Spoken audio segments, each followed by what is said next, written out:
Chapter 173. Although Mrs. Sanhua spoke incoherently, she was not muddle-headed when it came to important matters.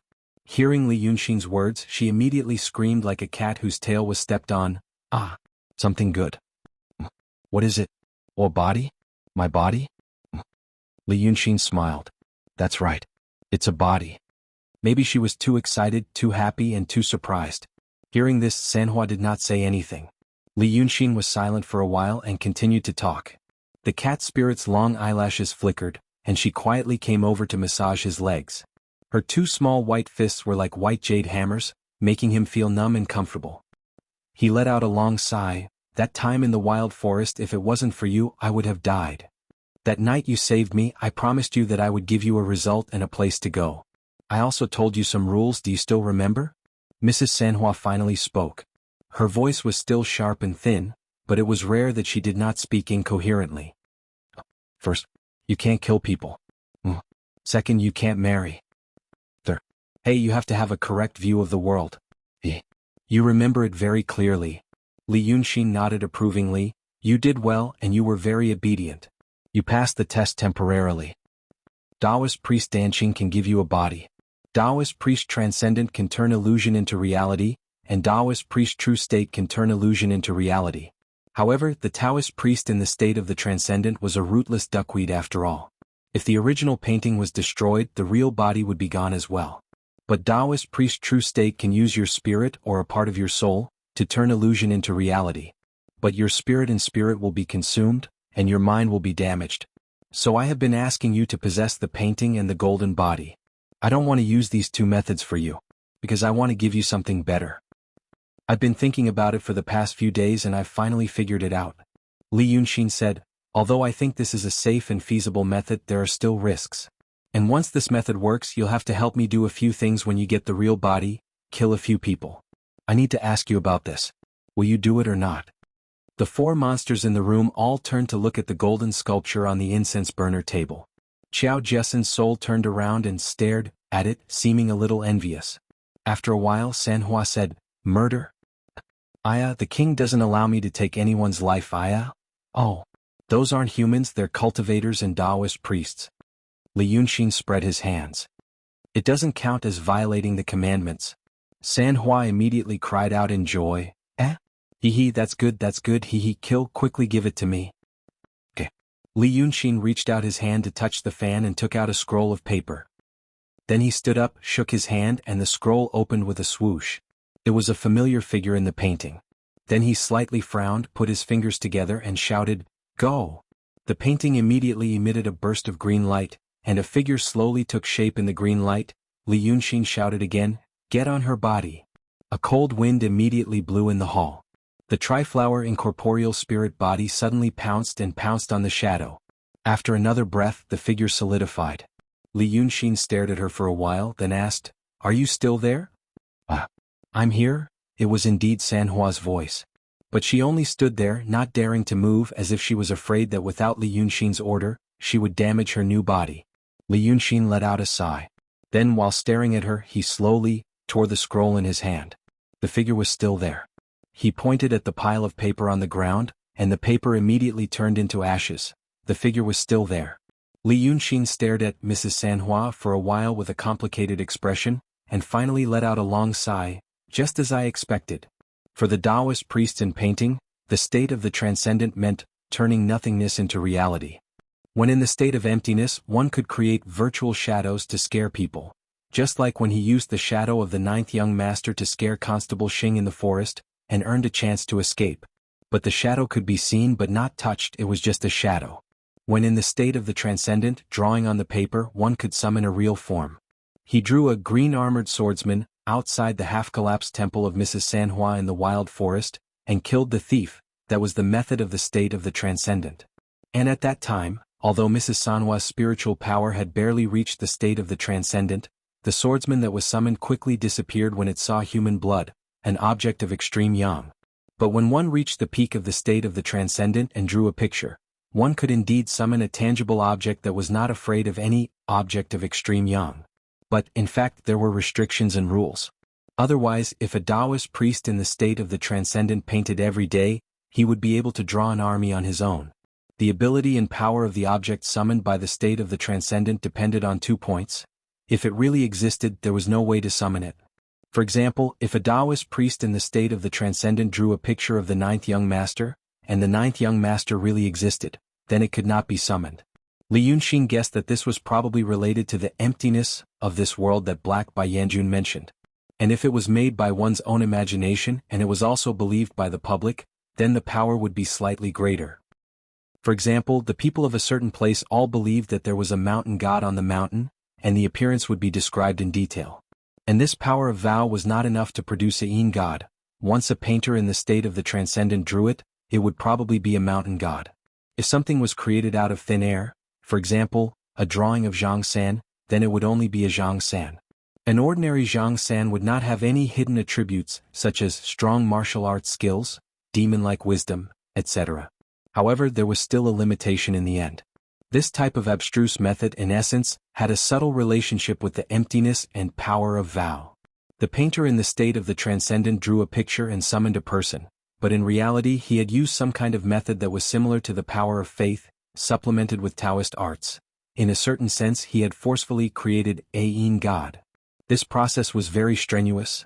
It would consume the cultivation base of the Taoist priest Danqing. Once the foundation of this yin god, the painting was destroyed, this yin god would also be gone.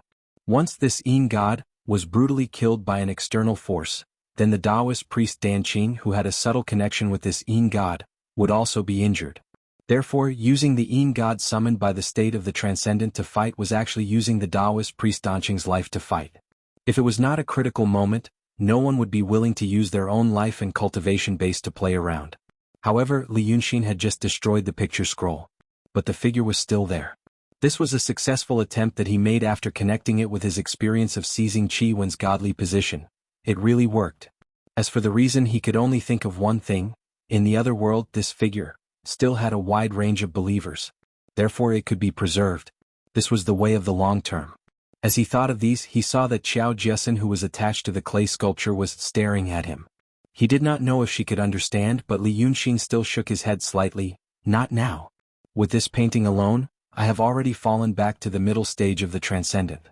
You, little girl, wait a little longer. Actually, it is not bad that you have received so much incense and the power of vow, and cultivated your own spirit into the real body. Then he looked at the still motionless Sanhua. Let me ask you now. Li Yunxin stayed in the courtyard for a full hour. When he came out, it was already noon. Lu Laodao looked at his face, but he did not see anything. He was just wearing a stern face when he went in, but now he looked calmer. Li Yunxin walked to him and said, "Let's go." Lu Laodao turned around and gave some instructions to the people guarding the door, and then hurried to catch up with Li Yunxin. As soon as the two of them left, the people at the door hurried to the hall to have a look. Chicken bones and cups were scattered all over the floor. So they came for this. A strong and stocky woman said angrily. Then her tone suddenly became gentle. I just feel sorry for my Lu. While the people were complaining about the stolen chicken, Li Yunxin and Lu Laodao saw a little person walking on the street. They were planning to go to Munanju for lunch. Turning into a narrow road, Lu Laodao was about to ask Li Yunxin about the matter, when he heard a knock knock knock sound. It sounded like a bamboo board was knocking on the bluestone road. So he turned around and saw it. It was the kind of little person made of green bamboo sold by street vendors. The bamboo was crude and the bamboo was not even dry. If it was raining, it would crack and mold after a few days at home. But now this palm-sized green bamboo person was very lively. Using the bamboo poles as its legs, it hopped to the front of Li Yunxin and bowed. Then it asked, "My master sent me to ask Lord Tongtun, what do you think about last night's matter?"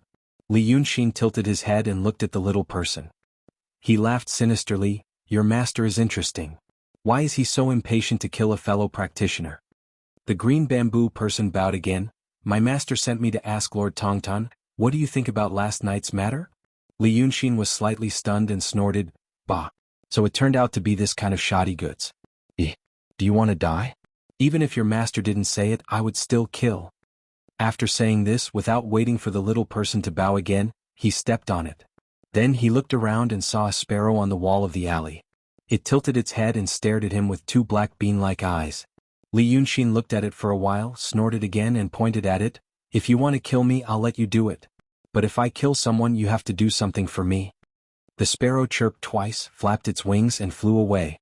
So, in the afternoon, news came from the Shangqing Danding Sect station in city of Wei. The cultivators took action. But this action was more like a child's play to them. It was something they would never lower themselves to do in the past. They would show some shocking tricks in the city and among the believers, but not so brilliant that they couldn't understand it. Then, they would persuade the people that the dragon cult was an evil cult and that focusing on Taoism was the right way. More than one cultivator thought that this method was very lame. But the reason why they reluctantly tried to do it was because they finally learned a shocking secret. Lord Tong Tian, the second son of the dragon, Hatred, disappeared in Tong Tianzhe of the Yi Kingdom a month ago and his cultivation was almost destroyed. He was the leader of the dragon cult. He was thinking of a way to recultivate his Dharmakaya according to the good wishes of the believers. Usually, these cultivators of the realm of wills and realm of emptiness would never want to be involved in this kind of thing. But this time, they were secretly summoned by their former master and old friends. They were told that the dragon son Hatred was extremely weak and only had the cultivation of the transcendent state. He planned to recultivate the path of good wishes and find his Taoist heart. It was the best time to kill him.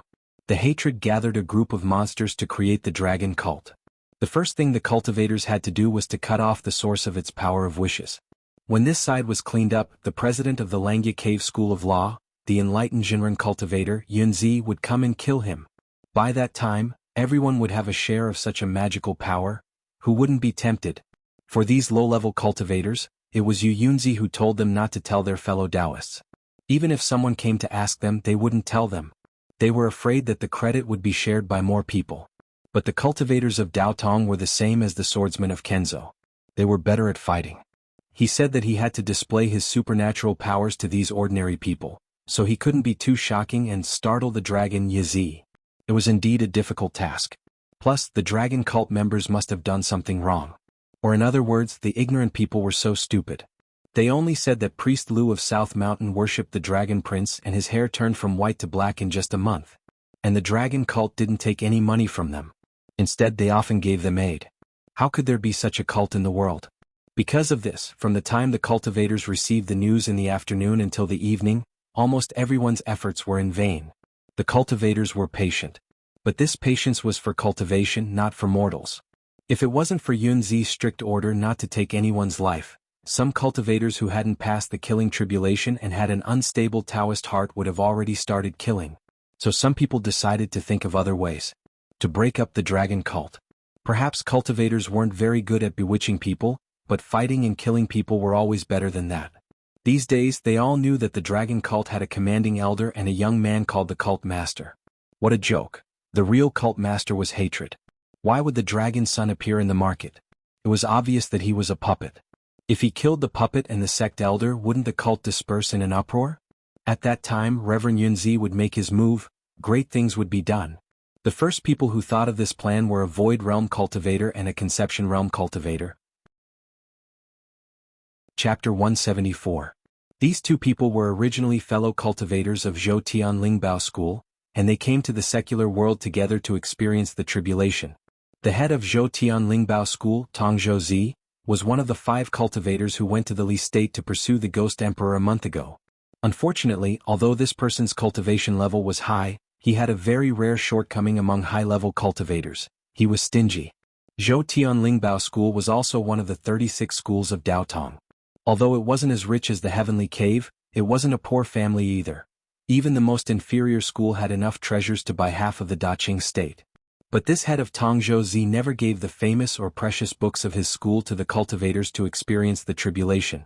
When his disciples reached the peak of the intent realm, he would drive them down the mountain, saying that they could only experience the tribulation themselves, so that their cultivation level could be solid. This was not wrong, but the problem was, he didn't even want to use his protective magic treasures and high-level talismans. He would only drive his disciples out of the school and tell them, "The world is full of spirit treasures, look for them carefully." It really fit the name Zhou Tian Lingbao School.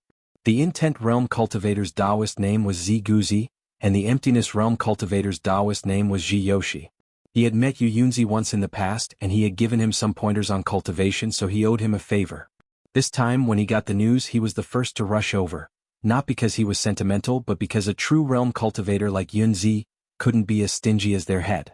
Even if he sent them to do something and then threw them a talisman, it would be a talisman written by a true realm cultivator. They had never seen such a good thing. It was very sad to talk about it. Therefore, these two people were the ones who put in the most effort in doing this. While the other low-level cultivators were still pondering how to be reserved and amiable to those secular people, these two had already gathered a group of people at a corner of a construction site in the ruins of Taoshi Road. Originally, he didn't intend to say too much and only used this method to intimidate the other party. Therefore, Teng Qingshan used Ji Yoshi's elementary emptiness realm incantation, Devil Subduing Sutra. It was noon, the sun was scorching, and there was only a slight breeze. A group of people who had been working for half a day surrounded the two of them. The smell was really unpleasant. They frowned and looked at them with vigilant and doubtful eyes. This made the two cultivators feel that they should end this task as soon as possible and calm these people down. Thus, Ji Yoshi wrote in the air. Although the writing was strenuous and slow, he had indeed forced out spiritual power from his fingertips. With only one finger, without using a magic brush, he had managed to write a true talisman of the character, subdue. With Ji Yoshi as the center, the area within a few dozen feet of him immediately became quiet. There were cicadas chirping at first, but the chirping was suppressed. The background noise of people working in the distance had also disappeared. The breeze was suppressed as well. At this moment, these two cultivators, along with the 30 to 40 people around them, temporarily severed their fate with this world. However, after Ji Yoshi wrote the Devil Subduing Sutra and adjusted his breathing, the people surrounding the two of them finally became impatient. Just now, the self-proclaimed Taoist priest had a solemn expression on his face, as if he had exerted a lot of effort and was about to show off his ability. Because of this, the people even lowered their voices while talking to each other. But now, nothing happened. There was no light, no sound, no fireworks, and no little people. The two Taoist priests just stood there in a daze. They didn't say anything and only looked at these people with a rather arrogant expression. Why are they so arrogant? They came to listen to their nonsense in the middle of the day. There was originally some wind, but now there wasn't even a trace of wind. It was so stuffy that it made people panic. Originally, the smell on their bodies was unpleasant, but now it was even worse. Someone asked, "Where's the magic trick?" The two Taoist priests seemed to be offended. They looked at them in disbelief and said, "You fools, you actually didn't." Who could bear to listen to them? They actually called them fools. After holding it in for a long time, they didn't even make a fart. They were also wearing ordinary clothes, but they still pretended to be experts. It was obvious that they were trying to scam some money to scare people. The people started to make sarcastic remarks about the two of them. The noise in the distance was suppressed, but the voices of 30 to 40 people were already considered lively. Who would care about such inconspicuous details? When they were satisfied with their sarcastic remarks, they ridiculed the two of them and then dispersed. Before Ji Yoshi could say, "You actually didn't understand the mysteries of Taoism?" This group of unruly people, fools. They actually said that the deity in the temple could even make the incense and candles spontaneously ignite. They said that was what the real deities would do. However, in his sect even a child could do that. The more the two of them thought about it, the angrier they got. They almost wanted to kill, but then they remembered Yunzi's warning. Thus, they decided not to talk to these fools again until tomorrow. Originally, when they were cultivating in the blessed heavenly abode, they were surrounded by people of the same noble and pure path. Even those who were greedy and stingy would cover their faces with a veil called etiquette and politeness. Although under this veil, the greed and stinginess of the experts were no different from the greed and stinginess of the ordinary people. Even the prostitutes liked to be glib and knew how to make people happy. How could there be so many people who could really appreciate the so-called true temperament and simplicity? The two cultivators felt that it was terrible to deal with the ordinary people. They were originally high up and looked down on these ordinary people, and they shouldn't have any contact with them. Now they had to mix in. It was like digging into a swamp. Thus they left. They also didn't want to go to the Pill Cauldron sect's residence of the Shanqing sect. It wouldn't be good if Yunzi found out that they didn't do anything during the day. But they also didn't want to go to the Wind and Moon. Their hearts were indeed filled with impatience. Thus, after walking around the city and calming down a little, they finally felt that something wasn't right. Why did they waste so much effort? Why didn't they just kill the sect leader and the commanding elder? Although they didn't have a way to clearly determine the cultivation level of other people, they knew some details. These cultivators came from the Xianmen sect, and were very proud and arrogant. At first, when Yunzi told them to mix in with the crowd, some people, after seeing Lu Laodao, used what they thought was a clever Xianmen sect technique to test him. just to see his cultivation level. The result was very close to the truth. Although Lu Gongzhan's cultivation level was in the emptiness realm, what he cultivated was the Tao of painting. In terms of fighting, he couldn't compare with the cultivators of Dao Tong and Kenzo. Moreover, he cultivated on his own before, and Li Yunxin probably didn't know many small tricks, let alone him. Thus, the result the cultivators got was that this was a Taoist at the peak of the conception realm, only in terms of fighting strength. Some cautious cultivators went to ask Yunzi if it was true, but the true realm cultivator who gathered them just smiled and didn't say anything. In the end, Taoist Yunzi wouldn't harm his juniors and fellow cultivators. Thus, the cultivators became more and more certain. Thus, when the sun was setting in the west, these two came up with this idea. At that time, they were walking in an alley paved with bluestone, thinking that this idea was indeed feasible. They planned to do it tomorrow. Why not tonight but tomorrow? Because tomorrow the people on Taoshi Road would go to work. They planned to kill the commanding elder and the sect leader of the dragon cult in front of everyone when those ignorant people went to work tomorrow, so that those ignorant people could see what was the real Taoist technique of immortals. After making up their minds, the two prepared to return to the station. But at night, a dark alley was always a place where accidents happened frequently. After walking a dozen steps, they found that the other end of the alley was blocked. A black horse blocked the exit. A swordsman stood in front of the black horse.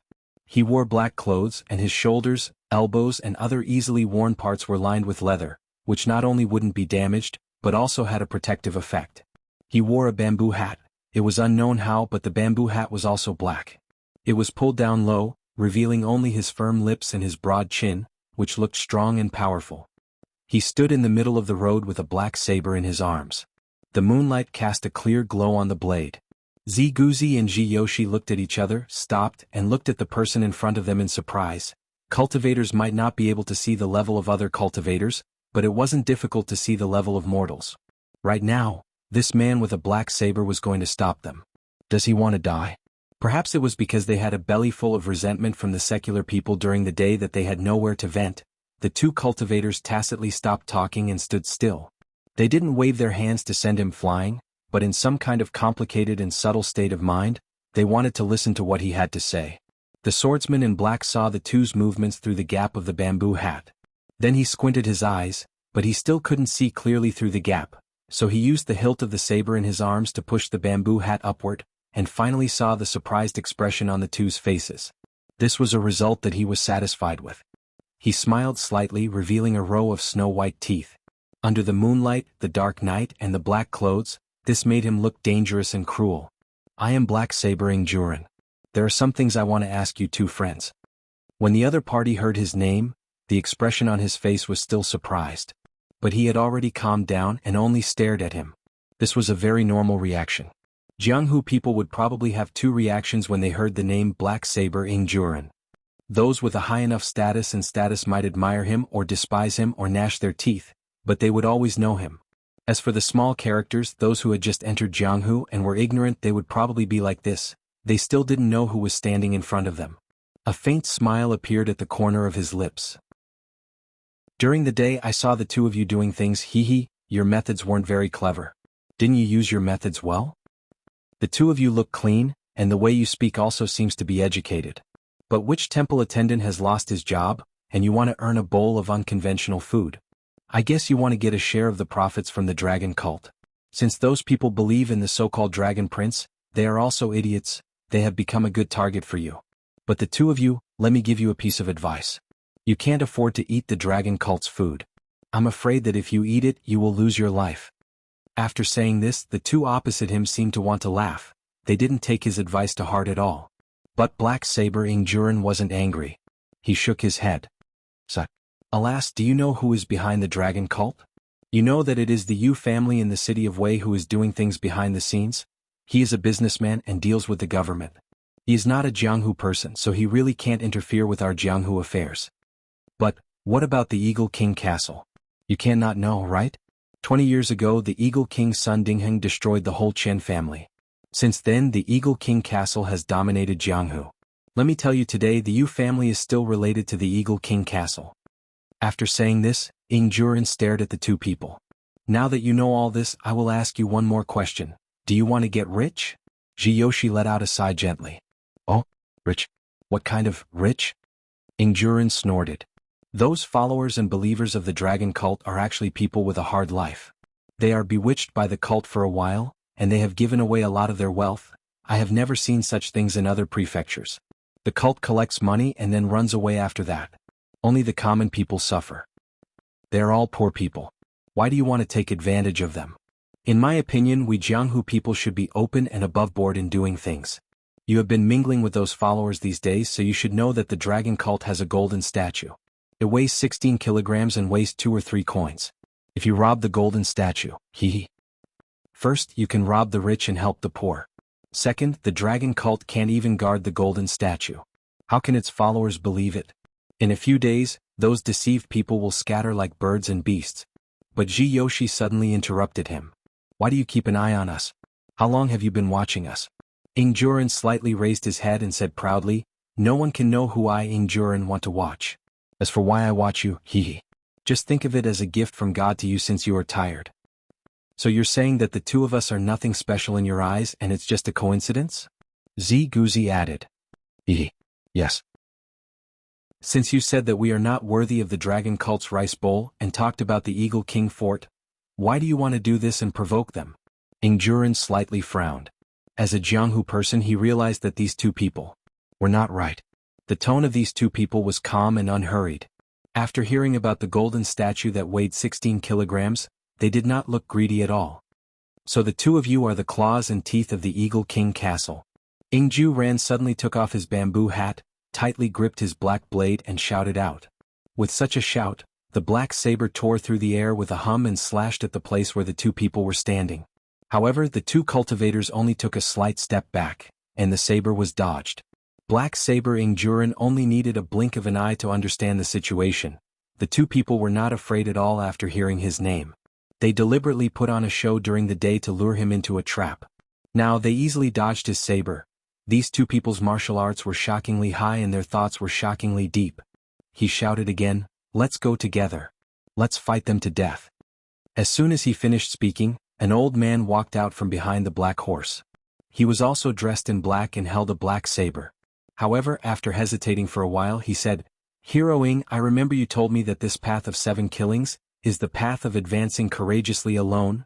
Ingjuren frowned and said in a low voice, Humph, these claws of the Eagle King fort, don't talk about Jianghu morality with them. Let's go together. Advancing courageously. The path of advancing courageously alone. This body, your body, and mine, all belong to the Jianghu's righteous path. We are also advancing courageously alone. There is no other Jianghu righteous path. Chapter 175. The old man thought about his words for a bit, not sure if he was convinced or not. But in the end he still raised his blade and introduced himself with a hoarse voice.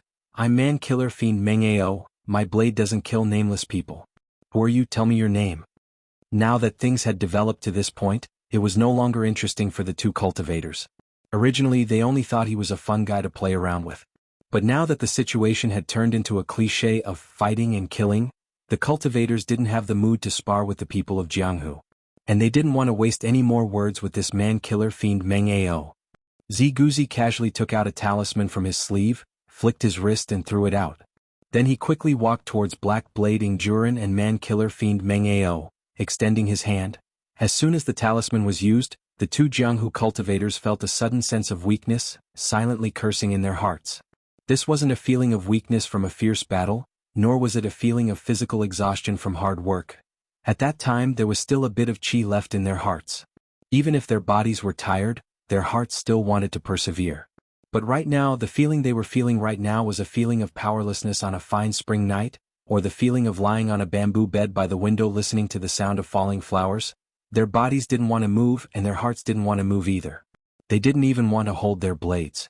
A talisman that could be easily written by an emptiness realm cultivator instantly subdued the two Jianghu cultivators.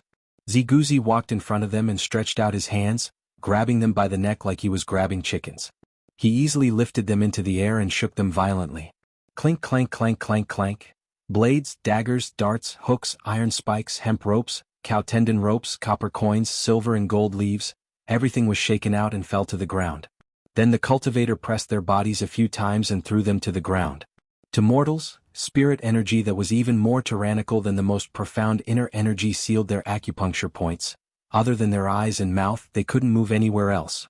At this time Jiyoshi, who was coldly watching from behind, spoke. Black Blade Ingjuren. Man-killer fiend Meng Ao. What is your status in the mortal Jianghu? Ingjuren now knew what kind of person he was up against. Legend had it that only the most unlucky and ignorant martial artists in the world of martial artists in the wild or on the road could provoke them once every 10 years or so, cultivators. However, this was his second time this year. Although the tiredness in his body had not faded and his acupuncture points had been forcefully sealed, he still did his best to speak. I am very famous near the city of Wei. All normal Jianghu people will give me face. In the Qing kingdom, in the southeast it is also quite. Just now you said that if we steal the dragon cult's golden statue the followers will scatter like birds and beasts. Are you sure? Jiyoshi asked again. I am sure. Ingjuren widened his eyes in surprise. Aren't the two deities? Why are you so sure? The other party didn't care about his question. After exchanging a few words with Ziguzi, he asked again, as if he was just a letter that could talk. Ingjuren wasn't angry at this kind of disdain. In fact, anyone who could easily make a second-rate, almost first-rate Wuling master lose his ability to fight was enough to erase all other emotions from his heart. He just wanted to have the chance to obtain such a method. So he continued, because those followers are actually doing this for. He repeated it many times but couldn't finish his sentence. In the end he couldn't even stutter clearly and his face turned purple. Only now did Ziguzi realize that even though he tried his best to reduce his strength so that he wouldn't directly kill the two, spiritual energy was still too domineering for a secular practitioner. He snorted coldly and lightly stomped his foot on the ground, sending 2 stones flying. With another kick, the stones shot out and unsealed the two's acupoints. Ingjuren's speech finally became clear. But he didn't hurry to stand up and only finished his words. Those followers aren't devout or anything, they're just doing it for their own benefits. If we steal the golden statue they'll soon realize. He tried his best to articulate his words, and found that the two cultivators were starting to think about something. Their expressions were calm and cold, and they almost never looked at him or Meng Ao. Because of this, Ingjuren knew that this wasn't a good sign. These people really didn't hold back when they killed. He lightly nudged Meng Ao, who was standing beside him without saying a word. The old man understood that Hero Ing meant to wait for the right time. If things go south, we'll immediately attack. Then Ingjuren thought for a while and said, just now I had eyes but failed to recognize MT Tai, and unintentionally offended the two Sendo. But I've seen a Sendo in Weiqing City before. That was at the Chow family's house. As he spoke, he observed the two cultivators' expressions. He found that their eyes lit up and turned to look at him at the same time. He let out a sigh of relief and organized his words more concise and concise. That loyal servant was the man-killer fiend Meng Ao who was by my side. Because at that time, Taoist Li Yunxin's martial arts were extremely high, I paid attention to his news. Later I found out that another Taoist Ling Kong came to Weiqing City, and the two were good friends. The two Sendo are also immortals and are now also in Weiqing City, so they should be close friends with Taoist Ling Kong. Then, you probably know about that Taoist Li Yunxin? When Ingjuren said this, his tone was completely devoid of the usual Jianghu atmosphere, which made the two cultivators slightly surprised. This person doesn't seem to be a completely uncivilized person. But what they cared about was not this detail, but the Taoist Li Yunxin in Ingjuren's words.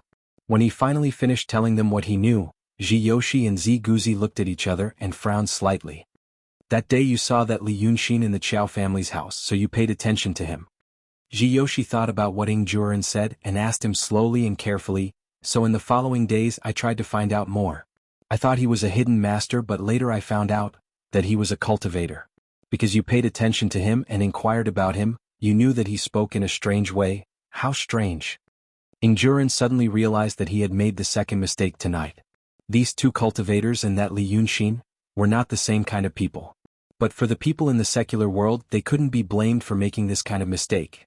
Just like how the common people in the market all thought that the officials in the capital were protecting each other and working together to support the emperor. Knowledgeable people naturally knew that this was not the case. There was strife in the officialdom, and the emperor was not supreme. However, on the issue of Shenmen and immortals, the most knowledgeable people in the secular world were not much better than the ignorant people in the view of the officials in the capital. Not to mention him. But at this moment, Yoshi's eyes were full of seriousness and curiosity, so he had to answer. Ingjuren took a deep breath. This is strange. That is to say, the way he speaks is very unique. He likes to say a few strange words, curse words. It is said that he likes to curse people and has a bad temper. These are all words that no one has ever heard. For example, words like retarded, retard, psychopath, and so on. You also said that a friend of yours saw Li Yunxin again a few days ago. Then you saw him again in the past few days? Neither your friend nor you realized that this Li Yunxin is different from the previous one. Does this mean? Yoshi leaned forward slightly, staring at Ingjuren. The current Li Yunxin and the Li Yunxin you saw in the Chao family's yard are still the same person? Because of the way he speaks, you can't find another person in the world? Think carefully before you answer me. There was nothing he couldn't think clearly about.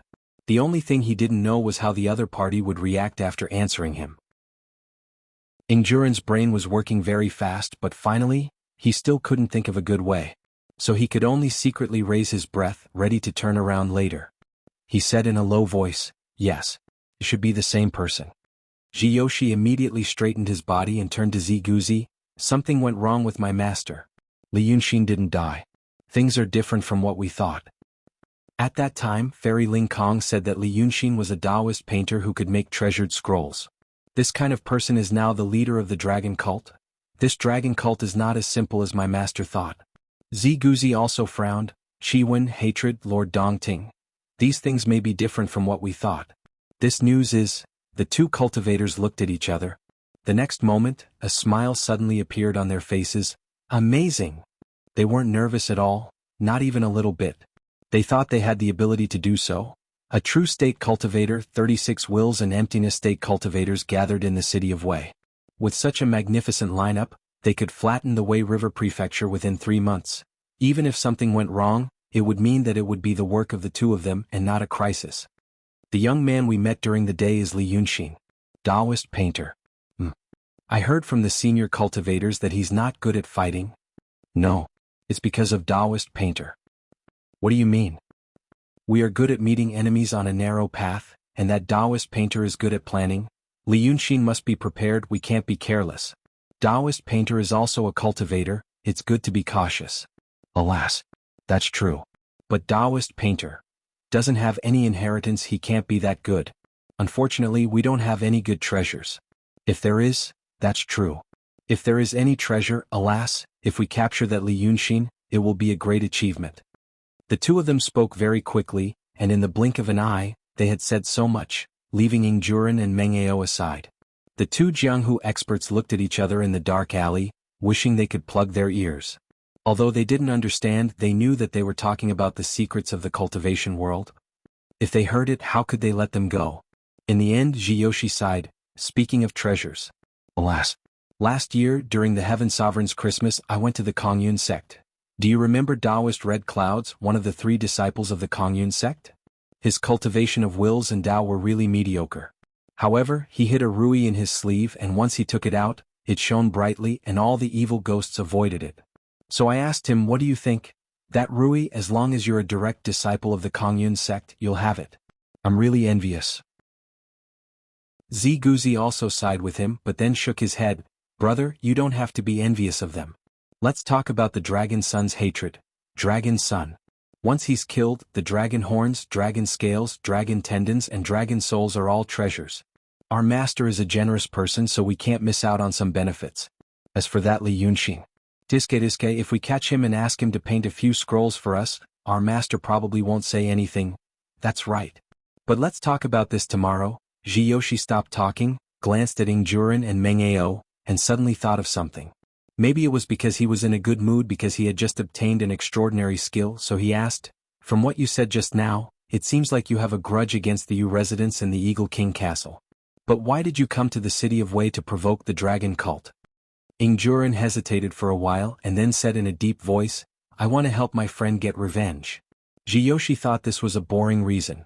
You would also do this kind of thing? What friend? After finishing his words, he was about to leave. The 2 Jianghu masters thought that they had heard a secret, so the other party would definitely kill them. But in the minds of the cultivators, there was no need for that. Although killing them was just a matter of moving a finger, there was a sin of killing, and if someone found an excuse to kill indiscriminately, in the future it would not be worth it. They had all heard about the incident where Fairy Ling Kong killed Panenzi. It was like brushing the ants on the table onto the ground because they didn't want to dirty their fingers instead of crushing them to death. One talisman could make these two people sleep for half a month and then everything would be fine. After all, they were just two people from the secular world. In the eyes of the cultivators, they were just people. But after asking this casually and taking 2 steps forward, there was no reply. Jiyoshi turned around and took a glance. If he was too scared to speak, injured, or thinking about how to answer, Jiyoshi would continue to walk. He just asked casually and didn't care about the answer. But all he saw was that Ingjuren sitting in a dark corner, with only his pale chin exposed. His lips were tightly pressed into a line. He still didn't want to answer. You don't know what's good for you. Jiyoshi raised his hand. Since he didn't want to answer, he didn't want to hear it either. It was easy and fast to switch between one thought and another. Just now he was afraid of some trouble and didn't want to kill him. But at this moment, because the other didn't want to answer, he suddenly felt a little unhappy, and then he realized that there was actually a reason to kill him. Not wanting to dirty his hands, brushing the ants off the table and thinking about something else, he casually crushed the ants to death. For an ant, this was a matter of life and death, but for a human it wasn't even a big deal. A blue light appeared on his fingertip. Li Yunxin could release spirit energy to shatter an emptiness realm cultivator's ocean of qi. An emptiness realm cultivator could also release a bit of spirit energy that was almost non-existent to cultivators, but deadly to mortals.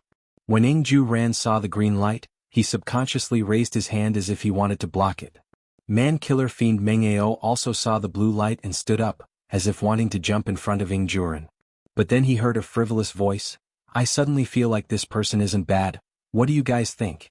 Followed by a sickly sweet voice. Whatever the great king says, it must be true. Followed by a soft voice. He, that old man, oh my great king, that old man from House Chiao. Before Ingjuren and Mengao could figure out what was going on, Ziguzi and Jiyoshi were already alerted. They didn't notice that there was someone hiding nearby. Several talismans appeared in their hands. Layers and layers of light flashed on their bodies. Then Ziguzi stood guard in front, while Jiyoshi held a talisman at the back, leaning against the wall with a yellow talisman on it, and shouted, "Who are you?" A second later, the experts appeared. A white-clothed young man sat on the wall on one side of the alley, one leg on the wall, the other dangling down. He held a tears bamboo fan in his hand, smiling faintly. He wasn't looking at the two of them but at Ingjuren and Mengao. A black-clothed girl with a pretty face sat beside him, her legs slanted to one side. She lightly hammered his shoulders with her delicate fists. There were 3 other men standing on the wall, next to the black-clothed girl. They were well-behaved and didn't speak. Their faces were shrouded in darkness and couldn't be seen clearly. There seemed to be another figure further away. But that person must have cast some kind of spell. In fact, these people had been sitting or standing on the wall, looking at what happened just now. Now that they had revealed themselves, they no longer concealed their presence. Jiyoshi and Ziguzi looked at each other, and their expressions didn't look good. Because at this moment in the alley, demon aura soared to the sky. It was the leader of the dragon cult, Li Yunxin. The 2 Daotong cultivators were still thinking about what this sudden incident meant, and whether they could escape unscathed from the siege of the demons. On the other side, Li Yunxin spoke to Black Blade Ingjuren. So you're my fan. Then let me ask you, who are you avenging? Ingjuren had 100 things he couldn't understand. But he only knew one thing: the people on the wall were extremely arrogant. Looking at the 2 cultivators' reactions, he realized that this group of people was ridiculously strong. He didn't need to think about anything else. He knew that only these people with demonic auras could save him and Mengao today. But even so, he was still stunned and didn't answer immediately. Li Yunxin wasn't angry and only looked at him with interest. What, you still don't want to say? Ingjuren took a deep breath. Sendo's magic power is strong, but he doesn't know about the affairs of the Jianghu. That person, if the information is leaked.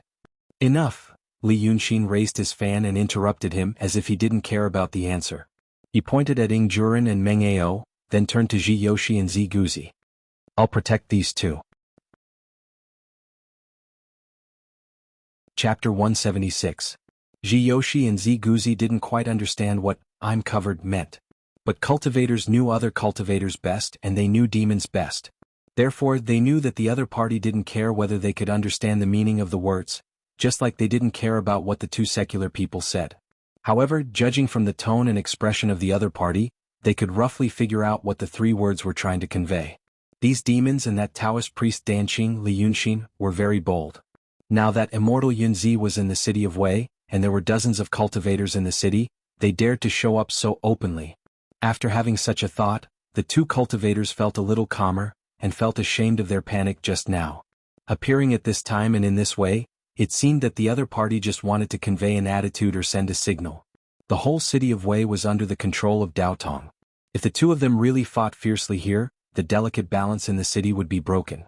However, after all, the other party had more people, and they didn't know the means of Taoist priest Danqing. Therefore, after a little relief, Ji Yoshi saluted to Li Yunxin with a cold face. Li, I didn't expect that you didn't die. But Taoist priest Danqing is also a cultivator, and he cultivates the way of the heavenly heart. Why are you with demons? Li Yunxin stared at him for a while and then looked at Zi Guzi. Then, while pointing at the two with his fan, he turned to the demons beside him and said, Sheriff Shanji is now in the emptiness realm. Shuk Siji and intent realm. The speed of your cultivation is already inconceivable for human cultivators. But when it comes to fighting, whether you can win or not, the realm is only one aspect. Experience, Taoist magic, equipment, mentality, courage, and so on are all very important. Now, the two below, one is in the emptiness realm and the other is in the intent realm, and their realms are almost the same as yours. However, they are more skilled than you in Taoism and have more fighting experience than you, so you are probably not their match. Don't be dissatisfied, Shanji. Li Yunxin's attitude infuriated Ji Yoshi and Zi Guzi.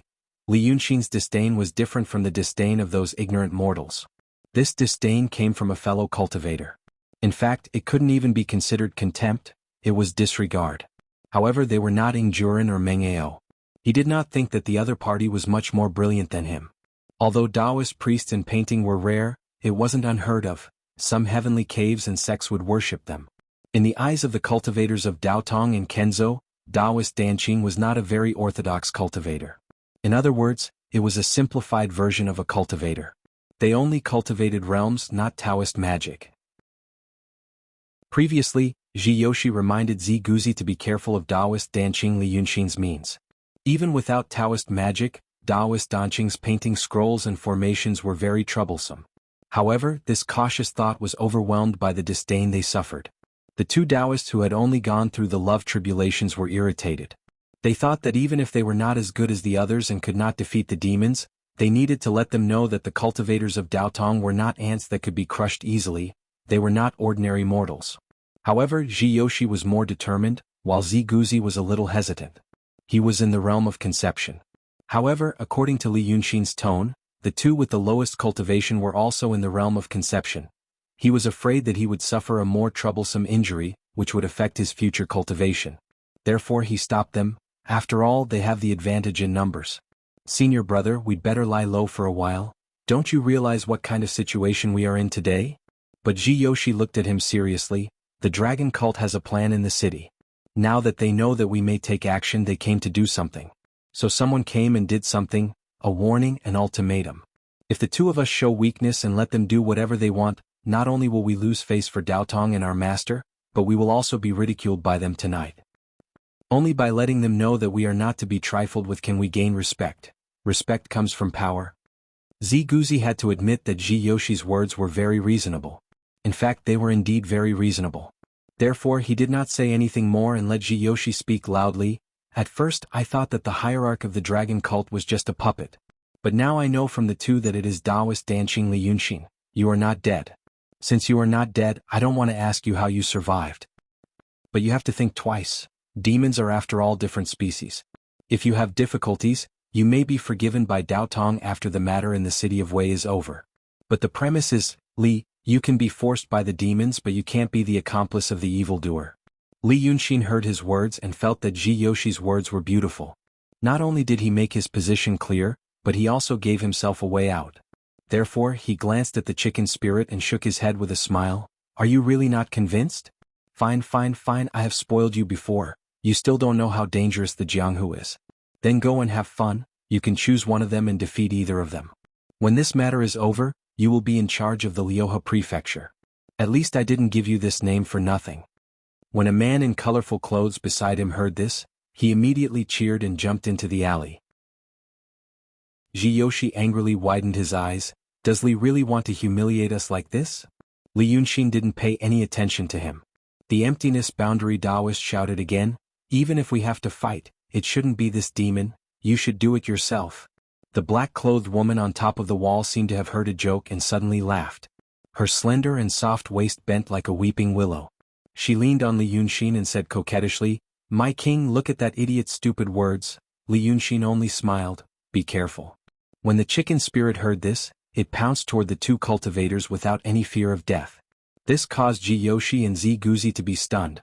This demon didn't have any magic weapon, didn't make any hand seals and didn't use any Taoist techniques.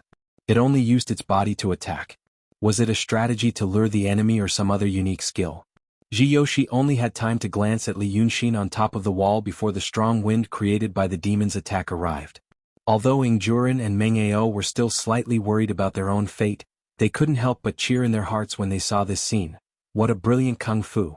The distance of more than 10 steps was covered by the man called Pheasant in an instant. His hands bent into claws in mid-air, and the strong wind created by the claws could be felt even from where they were. According to their experience in martial arts, they didn't doubt that this pheasant could tear a hard rock apart with one claw. It wasn't an exaggeration. Because he couldn't figure out the demon's mind, cultivator Jiyoshi chose a safer method. He used a magic brush and wrote a talisman in mid-air. When a cultivator wrote a talisman, a barrier of 3 steps appeared in front of him. Although the barrier was related to the cultivator's cultivation level, it was, after all, created according to the laws of heaven and earth, so its defensive power couldn't be underestimated. Once this restriction was formed, it immediately took effect. The chicken spirit that was tearing through the air crashed into the invisible barrier with a bang, and was immediately knocked back 4 or 5 steps. At the same time, the talisman that Jiyoshi used also took effect. The shadow formed by the moonlight in the alley seemed to have a life of its own and quickly changed shape, stinging the pheasant that fell to the ground. This time he immediately lost his human form and was beaten back to his original form. Ingjuren and Mengao were stunned. Such a terrifying attack was repelled in mid-air. Moreover, he turned into a chicken. Jiyoshi and Ziguzi were also stunned. They really didn't expect that this demon would really attack them with only his body. What was he trying to do? He turned around to look at Li Yunxin. He found that Li Yunxin was also looking at them. His eyes weren't friendly. Actually, they weren't friendly at all. "Are you crazy?" Li Yunxin glared and said to Jiyoshi, as if he had just suffered a great injury and felt wronged. "You beat him back to his original form." Jiyoshi and Ziguzi looked at each other and frowned, feeling a bit confused. They didn't really understand what this Li Yunxin was trying to do. He was actually purposely making those demons come here to die one by one. Was there really a reason behind it? Or, Jiyoshi spoke in a low voice, "What does Li mean? Against a demon? Do you still want me to be merciful? Furthermore, you were the one who wanted that demon to jump down and fight us." The red-crowned rooster circled around the ground a few times, then found a direction and jumped onto the wall. Li Yunxin silently stared at him for a while. Then he suddenly didn't seem angry anymore and laughed. "So you really didn't understand the situation? You stinky Taoists, so annoying. Yunzi is too smart, you're too stupid. Can't you compromise? That would save me a lot of effort." Li Yunxin sighed. "Fine, then I'll tell you the current situation. Tonight you two were unlucky to run into this Black Blade and the man-killer fiend. So you knew that I wasn't dead." Li Yunxin shrugged. "Do you know what this means?" "Li, just say it." Jiyoshi spoke in a low voice. "Why beat around the bush?" Li Yunxin helplessly rubbed his forehead. "Me? Look at me, I'm the one standing in front of you right now. I survived the battle between Long Sun and Ling Kongzi, and a profound realm demon. Both of you know that Long Zichen is dead, right? You also think that the peak of transcendent realm Ling Kongzi is dead, right? You also know that the one who killed Ling Kongzi was a profound realm demon. Even though I was surrounded by 3 terrifying people, I still managed to survive. Do you understand now?" Jiyoshi and Ziguzi exchanged glances and frowned. Li Yunxin finally gave up. He shrugged. "Fine, friend. This means that I have a big secret. My identity is also a big secret. A secret that even your Taoist Yunzi doesn't know about. Now that you know about this secret, do you still think I'll let you walk out of this alley alive? What I'm curious about is why you don't understand this." He pointed at Jiyoshi and Ziguzi resentfully. "If I know that I'm going to die and the villain doesn't want to kill me for the time being, but sends a small fry to play with me, I'll definitely work with that small fry to buy time. You know, countless villains die because they talk too much. I'll try to find an opportunity and even try to make the villain think that I'm interesting so that I can survive. But you just beat my Red Dragon ambassador back to his original form, so let me ask you, friend, are you crazy? You don't want to live? Hearing the words of this Taoist priest named Li Yunxin, Ji Yoshi and Zi Guzi finally realized that they were not facing a normal cultivator. This man was a lunatic. Moreover, he was an extremely arrogant and egotistical lunatic. It was reasonable for him to surround them in the alley and ridicule them. It was also reasonable for him to ask his minions to provoke them.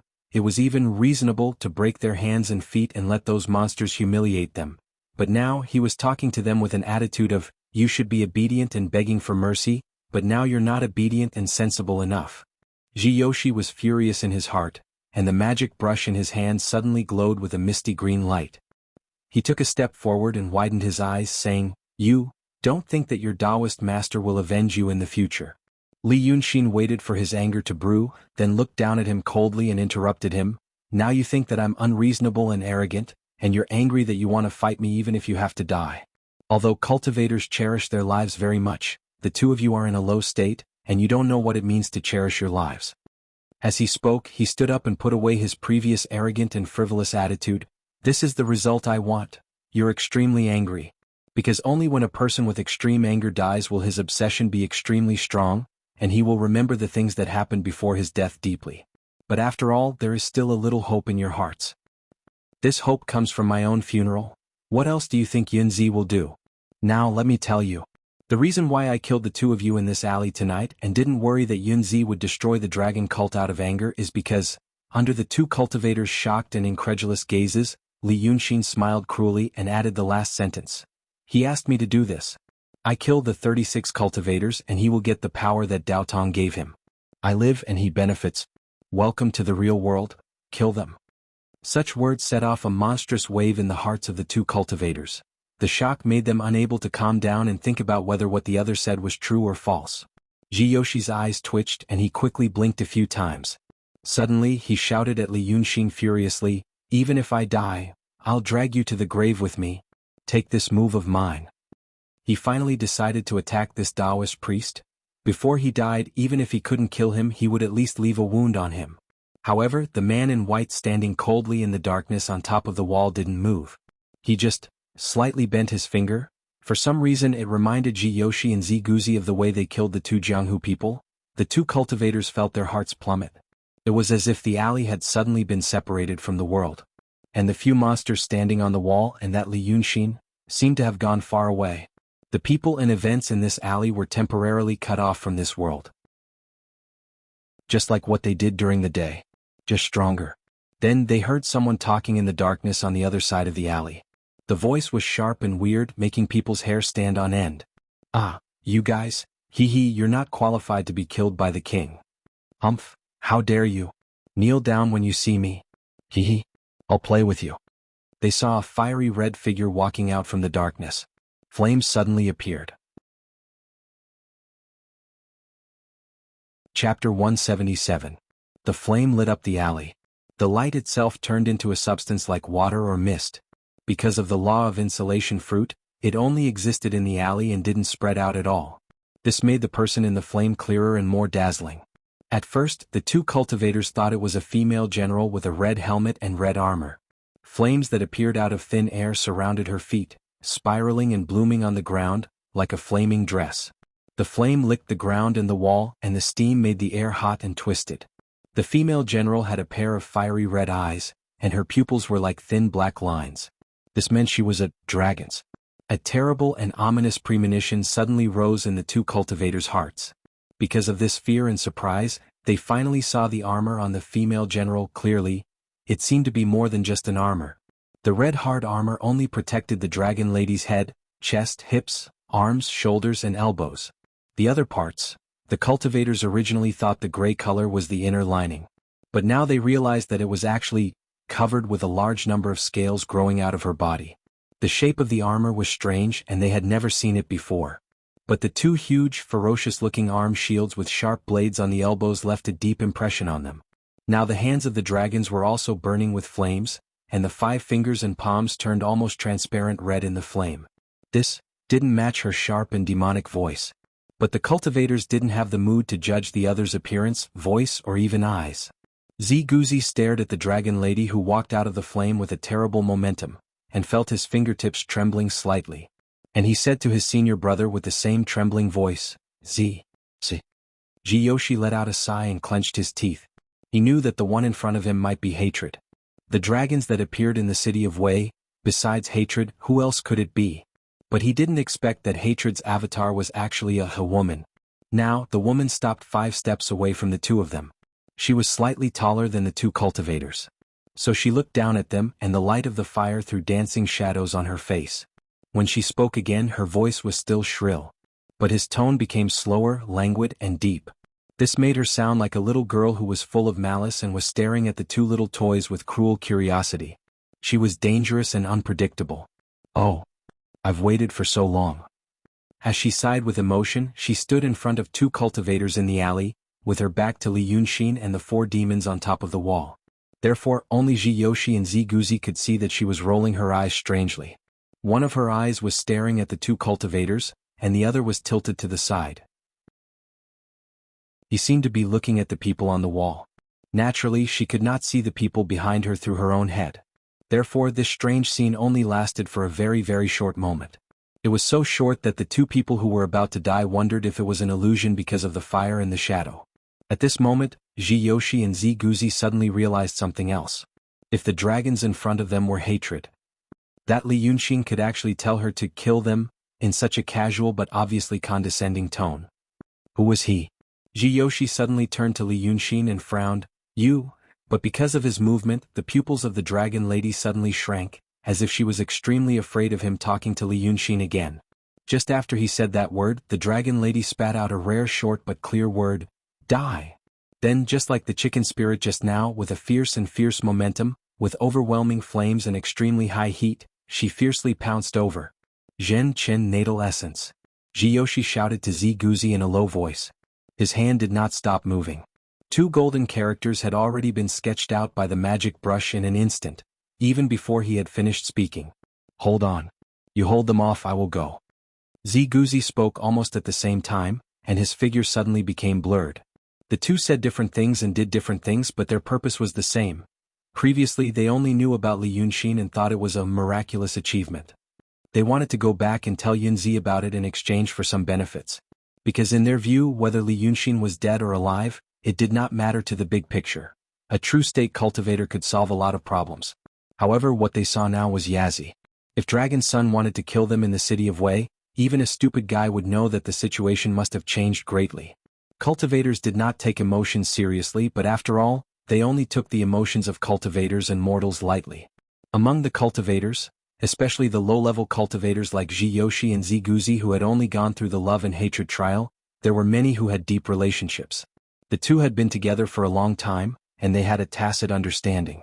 They were not very afraid of Li Yunxin before because Taoist Danqing was also a Taoist, and they had some vague understanding.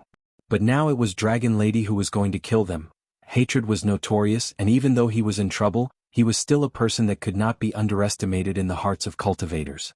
Li Yunxin said that their death was because of their teacher, and although they were surprised, they still had doubts in their hearts. However, now that he saw the Dragon Lady, he felt that what the sinister young man had said might very well be true. So if that was the case, they could not die like this. They had to find out if it was true. If it was true, they had to tell the news to Dao Tong even if they had to risk their lives. If it was not true, hatred showed up tonight to kill people, they had to tell the Dao Tong immortal about this. Therefore, the 2 of them made the most rational decision at the same time.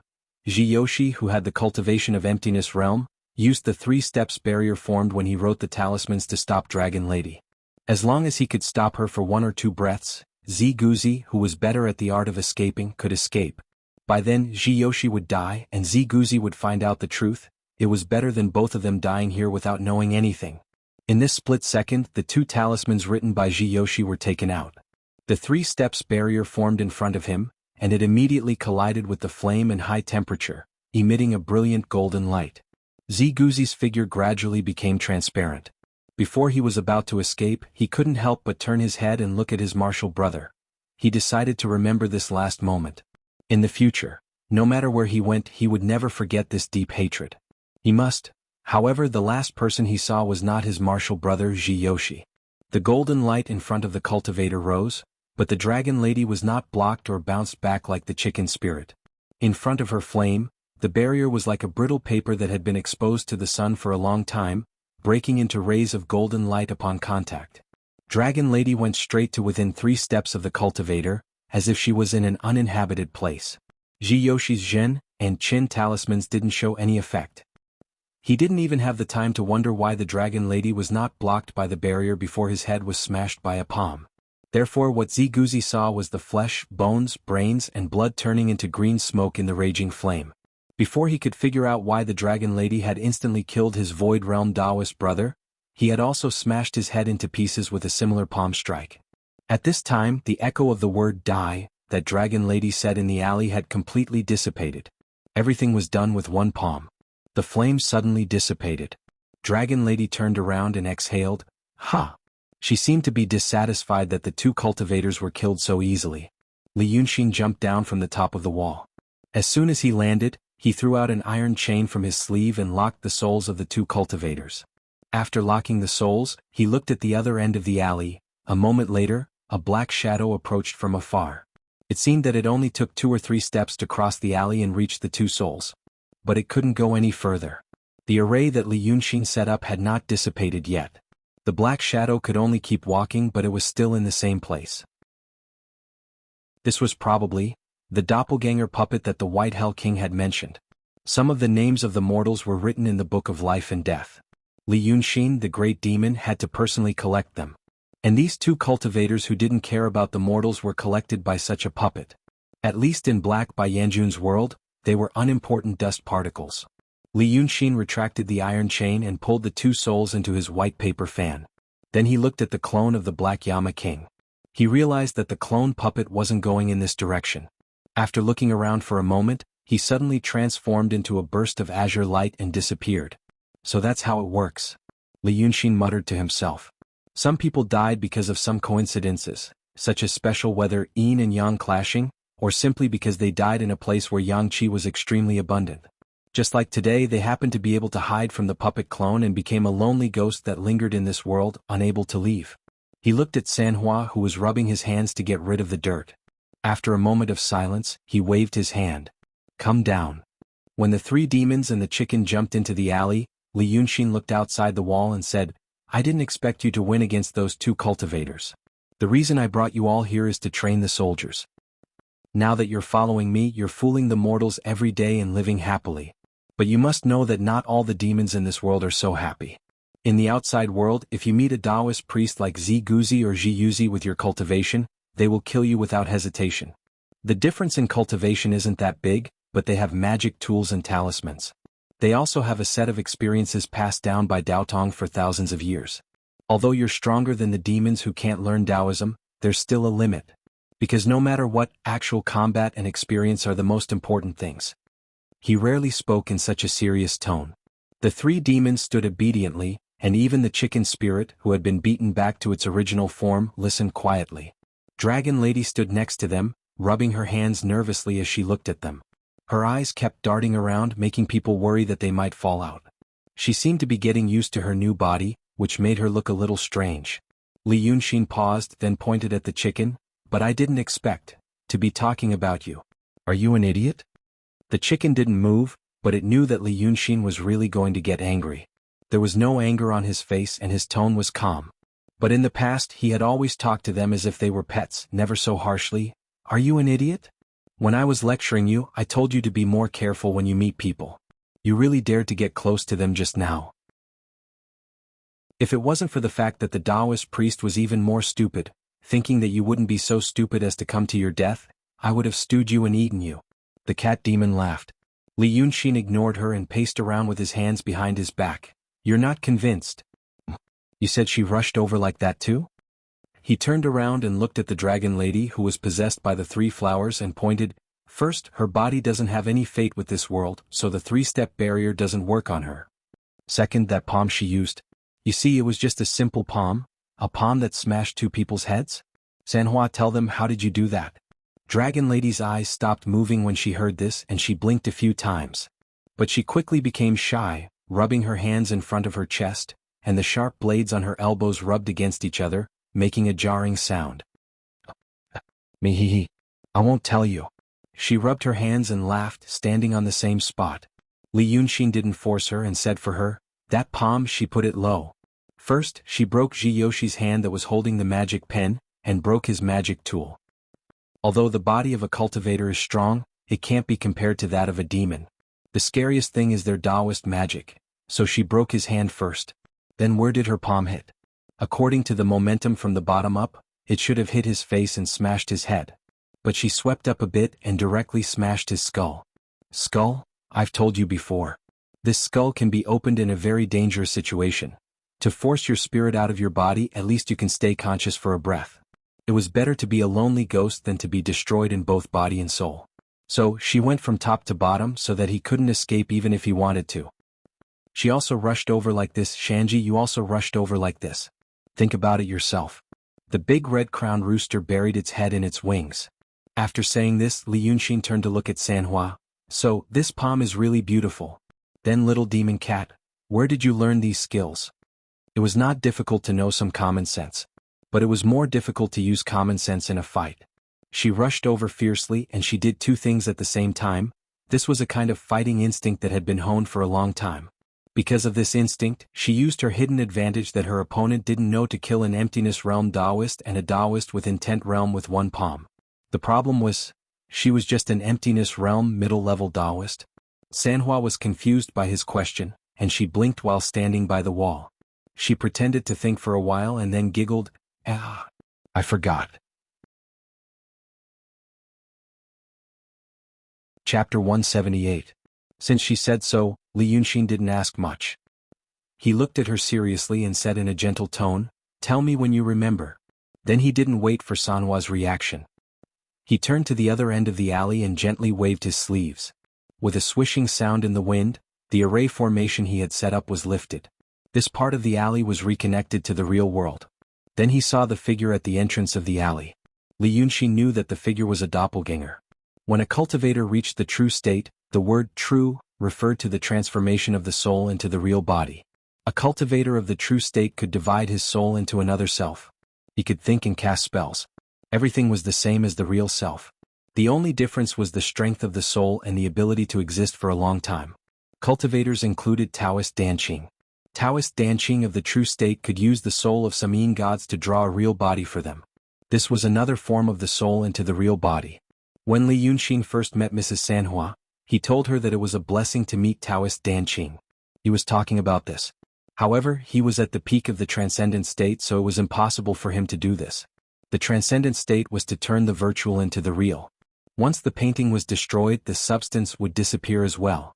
However, Li Yunxin destroyed the painting that Sanhua possessed in the yard, but the real body was still there. This should be the method of the true state. There were probably only two people in the world who knew the secret behind it. Even he himself was still trying to figure it out.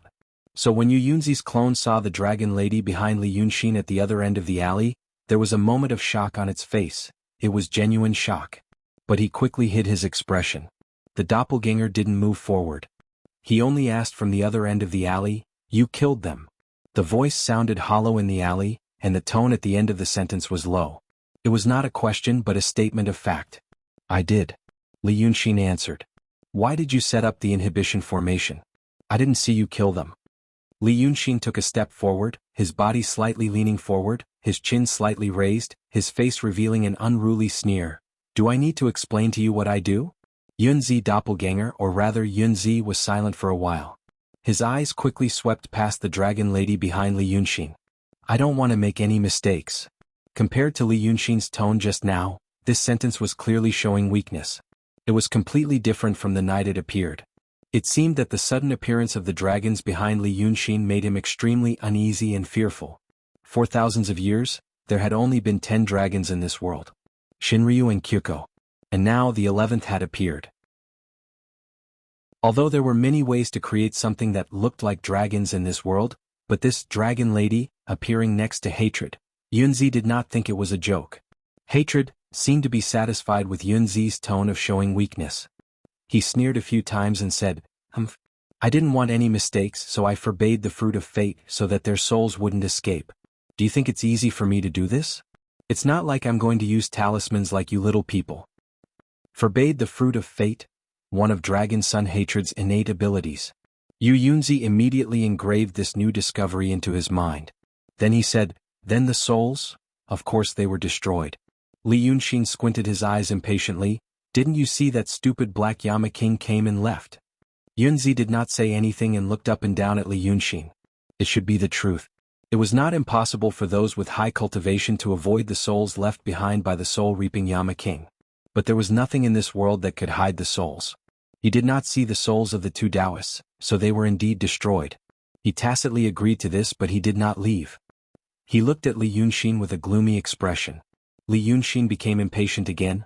Why are you still not leaving? What are you doing? Yunzi slowly raised his hand and pointed at the dragon lady behind Li Yunxin. I've never seen her, nor heard of her. Princess Tongtian, of course you haven't heard of her. Li Yunxin looked at Yunzi contemptuously. She is my daughter. You stinky Taoists are afraid of this and that, but do you have any sons or daughters? Ah. Cultivators are not afraid of marriage. The Ji Yoshi and Zi Guzi you killed just now were both Taoists born from cultivators' marriages. Yunzi calmly explained in exchange for 2 breaths of time to think. She is Dragon Lady? The daughter of Lord Tongtian? With whom? I have never heard of her before. Li Yunxin was silent for a moment, then suddenly shook his head, his face revealing a resentful and contemptuous expression. Just one person. She was called Shijunyu. It was interesting at the time, but who knew she would die in a few moves? After she died, she came out of her body. I called her Shiwana. Don't you think I didn't betray that woman? He seemed to be getting happier as he spoke. Hey, those idiots only know how to be afraid and slander me. If they knew about this, haha, wouldn't it be a good story? It was not a good story for a woman in the mortal world to die in a fit of lust. But Yunzi didn't intend to say this. His expression finally relaxed, revealing a smile. It's a good story. In that case, well, I and Lord Tongtian are conspiring on a great matter. Now that I see my niece, I can't be rude. I have a water-splitting thorn here. It's the most suitable for a woman to use. Niece, take it. Yunzi shouted in a low voice. Without any visible movement, an iron spine wrapped in a misty green light went straight to Sanhua. The iron spine, which Yunzi called a water-splitting thorn, came very slowly. Perhaps in the eyes of ordinary people, it was shooting out. But for Li Yunxin, as long as he wanted to, he could stop it with a raise of his hand. However, he glanced at it and didn't stop it. On the contrary, Sanhua raised her hand, grabbed the iron spine, and then made a sound of, ha. Sparks sputtered from her palm, which lasted for a breath's time before stopping. After being held in her hand, the iron spine was still moving forward, but in the end, it didn't break through the solid scales on Dragon Lady's palm. But when she let go of her hand, there was nothing in her palm. The iron spine turned into a puff of green smoke and disappeared. Yunzi's expression became gloomy. That wasn't an iron spine or a water-splitting thorn. Right now, he was a real body that was separated from a part of his spirit, and he didn't carry any magic treasures with him. He just wanted to try. But that hatred didn't seem to be afraid of him trying. And that dragon lady took his psychic stab with her bare hands. Although it was a small trick, for him in the realm of immortals, it was just a casual strike. But other than the dragons who were famous for their physical strength, there were no demons that could take a casual strike from a realm of immortals when they were in the realm of emptiness. This was a big deal. The 11th dragons appeared. The seriousness of this matter could almost be compared with Emperor Li becoming a ghost emperor, from a long-term point of view. Dragons had existed in the world for so long, but it was never heard that they could give birth to a 3rd generation. Yunzi let out a sigh of relief. Good, good, good. Congratulations, Lord Tongtian. After saying this, he turned around and left. As soon as he left, Li Yunxin turned around and looked at Ing Juren and Meng Ao, as if he had just sent away an ordinary guest, and spread out his hands. Do you know that you are in big trouble now? The 2 people who were still sitting in the shadow by the wall looked at Li Yunxin speechlessly, not knowing what to say. Big trouble was more than that. Big trouble was so big that they didn't know what kind of trouble it was. It was like a person walking on the side of the road. As soon as he turned a corner, he suddenly saw a landslide and a tsunami in front of him, and the world was upside down. When he looked back, he found that there was no way out. What else could he do but wait silently? Li Yunxin walked in front of the 2 people and squatted down. He looked at Meng Ao first. The best way is to kill you. He said to Meng Ao, unfortunately, you are an old friend of mine. If I kill you he will throw a tantrum. So you can't die. He turned around and looked at Ing Juren. The first time I saw you in the Chow family I thought you were interesting. I didn't expect that you are still so interesting after so long. You are not a child, nor a young master who just came to Jianghu. You can still be interesting in the wind and rain. You are a really interesting person. And I don't want to kill you. The two Jianghu warriors carefully breathed a sigh of relief, but they didn't feel relieved. There were too many people in Jianghu who laughed and talked wittily, and then turned around and cut people into pieces. And whether they knew it or not, the beautiful young man in front of them was indeed good at it. So they still stared at Li Yunxin's eyes. But they couldn't look at him directly, that would be considered a provocation. They could only stare at his throat. After looking for a while they found that his skin was shockingly smooth. It didn't even have pores and skin texture like a human. It was just a layer of smooth and tight skin. Sure enough he was a demon. So they quickly looked away and only looked at his clothes. Li Yunxin thought for a while and sighed, tell me about it. You followed those two fools for a few days, you must have seen Lu Gongzan, right? People don't dare to recognize him because he has become younger, but you must have seen him when he was young. Old Meng, if you know he is in the dragon cult, why did you still come to the dragon cult to make trouble? Meng Ao had been silent. But when Li Yunxin mentioned Lu Laodao, his face finally became lively. He looked at Ing Juren. The latter frowned and nodded. Then he quickly glanced at Li Yunxin. Meng Ao opened his mouth, his voice was very hoarse. Actually, Sai. I know that my old friend is in your cult. But thinking about. Li Yunxin smiled kindly, don't be burdened by your thoughts. Say it boldly. In front of me, there is no such thing as a crime because of your words. Meng Ao looked at his face as if he had made up his mind. Sigh. To tell you the truth, I originally wanted to break up the dragon cult, and then deceive my old friend to go to the mountain. Our castle is indeed lacking a strategist. Li Yunxin clapped his hands. Oh, you even left a way out. Which castle? Why do you need a strategist? Okay, you tell me about this. He pointed at Ing Juren. In the eyes of the two martial artists, Li Yunxin, the people behind him who didn't speak and only stared at them with creepy eyes, the two cultivators just now and the person who appeared and left, were all the same kind of people. Immortals, demons and demons. No matter what kind of fight they had, no matter who was strong or weak, in their eyes, they were all terrifyingly strong, far beyond their understanding. But the two cultivators only asked him some questions casually, they weren't really interested.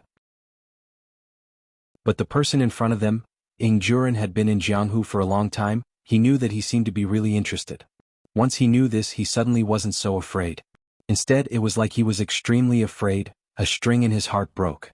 Not only was he not afraid, but he also felt, maybe he could grab something. The other party didn't belong to this world, the world he lived in was too mysterious, too magical.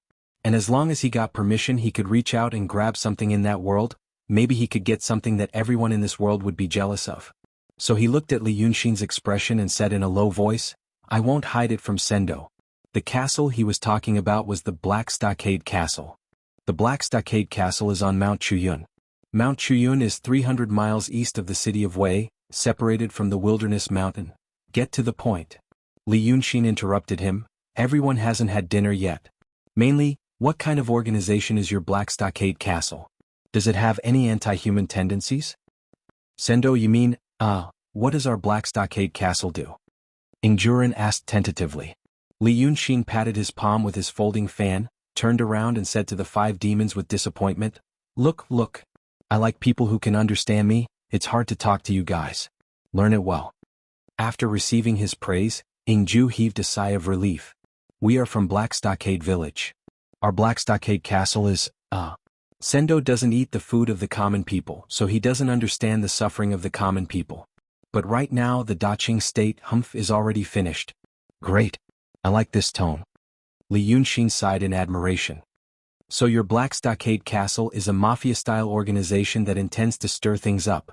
And the scale is quite large. Right now you've already started to consider the problem of personnel. So, are you planning to bring Lu Gongzan up the mountain and do something big? Are you planning to get rid of the Qing Emperor and become the Emperor yourself? Ing Juren was in a daze. He thought for a while before saying, Sendo, our Black Stockade Castle is only planning to enforce justice on behalf of heaven. Right now. How many people are on the mountain now? Li Yunxin ignored him. 200 people. Great. How long have you been working on this? 200 desperados? Or old and young people? 200 people who can fight. 1,000 old, weak women and children? It's been more than 3 years since I started planning this. Li Yunxin stood up, took 2 steps back and let out a long breath. He stared at Ing Juren for a while, gave him a thumbs up and exclaimed, "You're AF*** King Genius." In the hinterland of the Daqing state, 300 miles away from the city of Wei, a place where people won't starve to death if they put up with it, 1,000 people are going to rebel? Ing Juren hurriedly waved his hand. No, Sendo, I'm just acting on behalf of heaven. You come and work with me. There's no future in that place. Li Yunxin paced 2 steps on the spot. Chiyun Mountain, I've heard of this name. It's a remote place with many rocks and dangerous terrain, so there's not many people. So, no one will care about you for a while if you set up a stronghold there. But if you want to rebel, that place can't be a base. I guess it's a problem for you to eat now. Li Yunxin looked at him. That's settled, I'll let you 2 go back. You 2 go back and mobilize people, bring people to the city of Wei. Don't worry about what to do when you come to the city of Wei. 300 miles, you 2 go in batches. If you really come to me, you won't be able to leave in a month. At that time, I'll have the final say in the city of Wei. Ing Juren and Meng Ao were dumbfounded, but they really couldn't get a word in. When Li Yunxin finished, Ing Juren said again, Sendo, I'm really just acting on behalf of heaven. Li Yunxin seemed to be angry. He stared at him and pointed at him, young, shallow and childish. You said the Daqing state is doomed? Let me ask you, why do you think it's doomed? Do you think there are more farmers who lost their land and the business in the city is not doing well? You tell me, if the Qiao family wasn't so poor that they went crazy, they wouldn't need to send the head of the family to go out for the escort, to bet all their wealth on that escort. Those small escort agencies in the city of Wei were also set up. But what's the reason? Because they want to go to the Li state? Because the domestic small escort agencies can't do business anymore.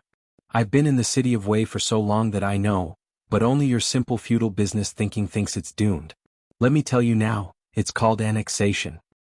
Land annexation, business annexation, the concentration of resources in the hands of the rich and powerful, and the shrinking of private capital.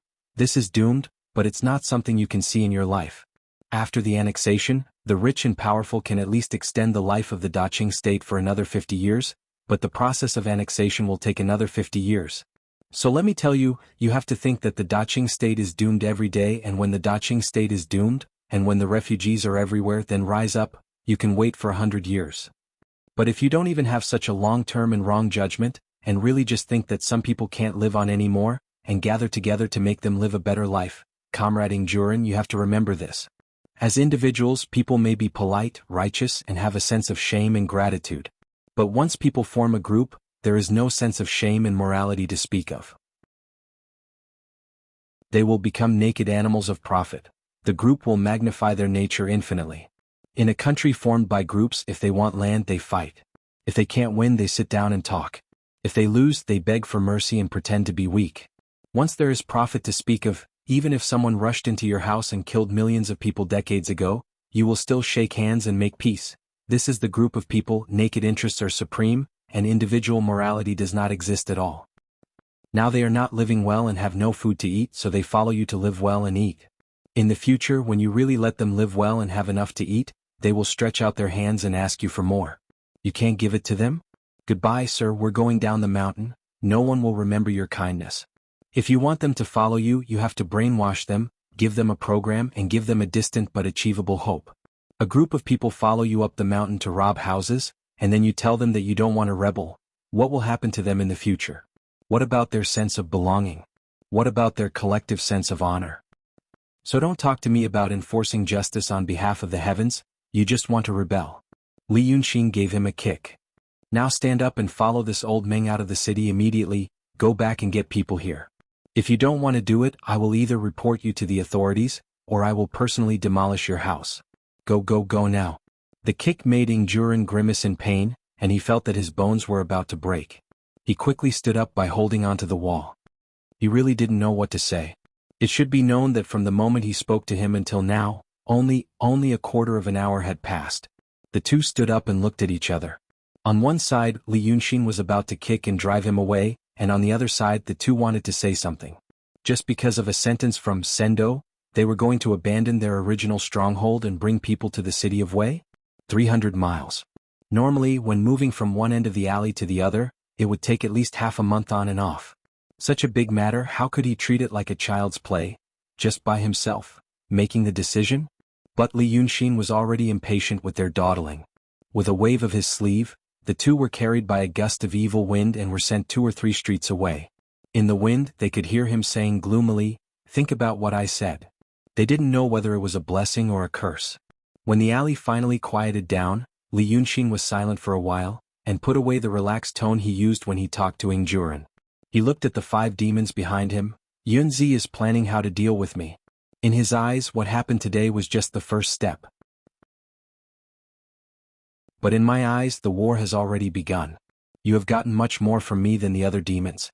Now it's time for you to repay me.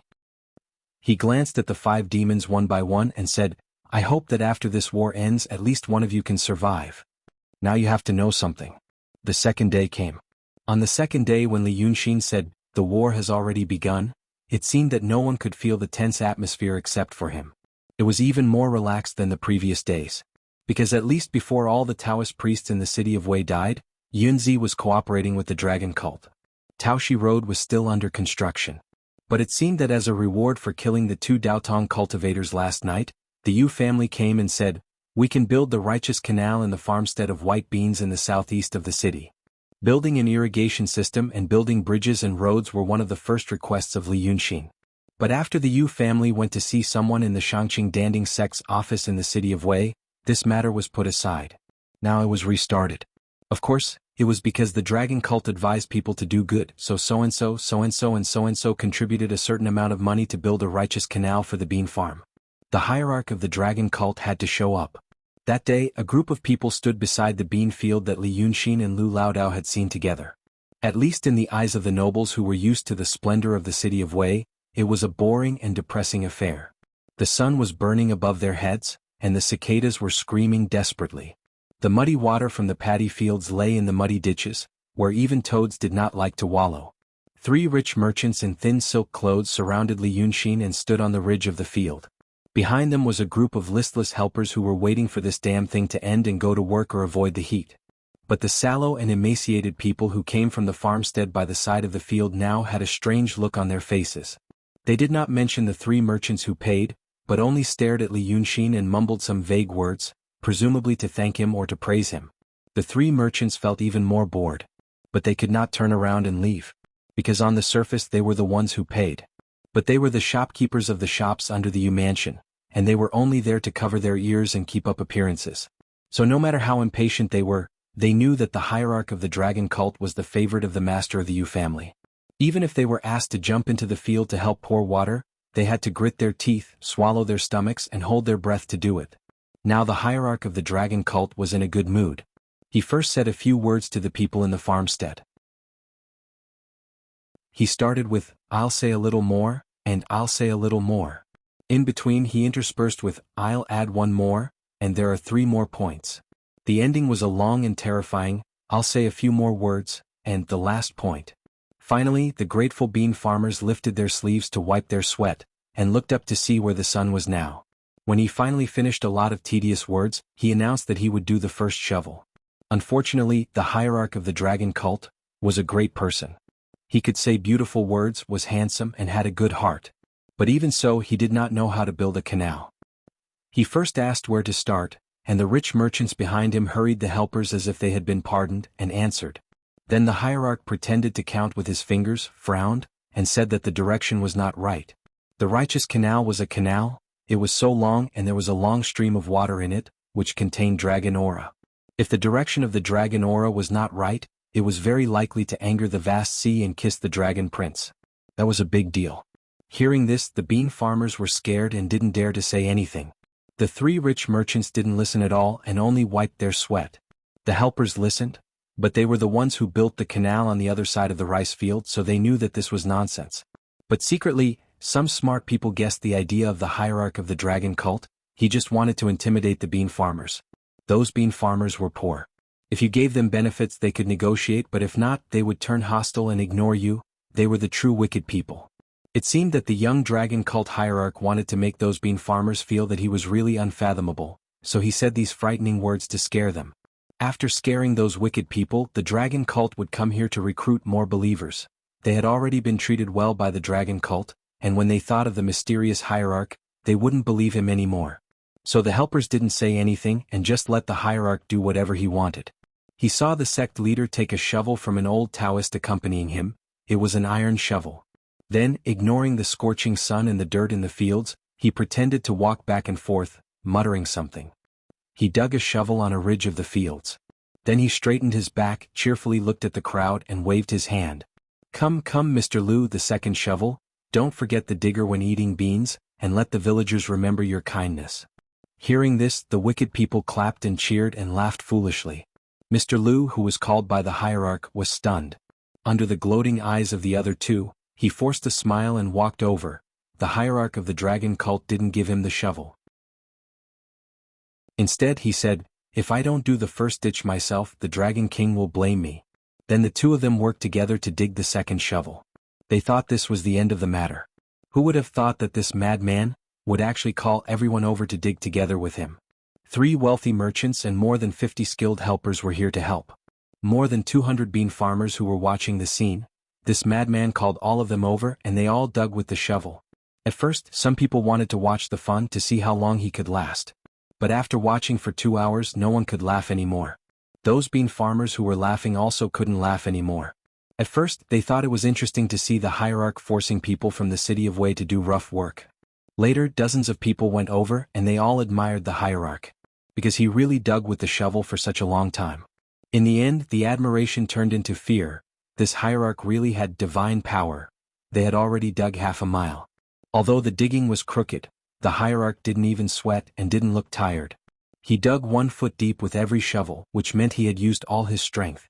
When the last person let go, Li Yunxin straightened up. The hem of his white robe and trousers were covered with mud, and he didn't look handsome at all. But he smiled, stuck the shovel on the ground, opened his hands and said loudly, "The one we dug is the testimony of the relationship between the dragon cult and the villagers. I think it should be called the Divine Dragon Canal. In the future, the clear water in the canal will continue to flow, and the dragon cult will protect the villagers. What do you think?" Those simple and unruly bean farmers had already been convinced by the hierarch of the dragon cult, and they all said, "Yes, yes, yes."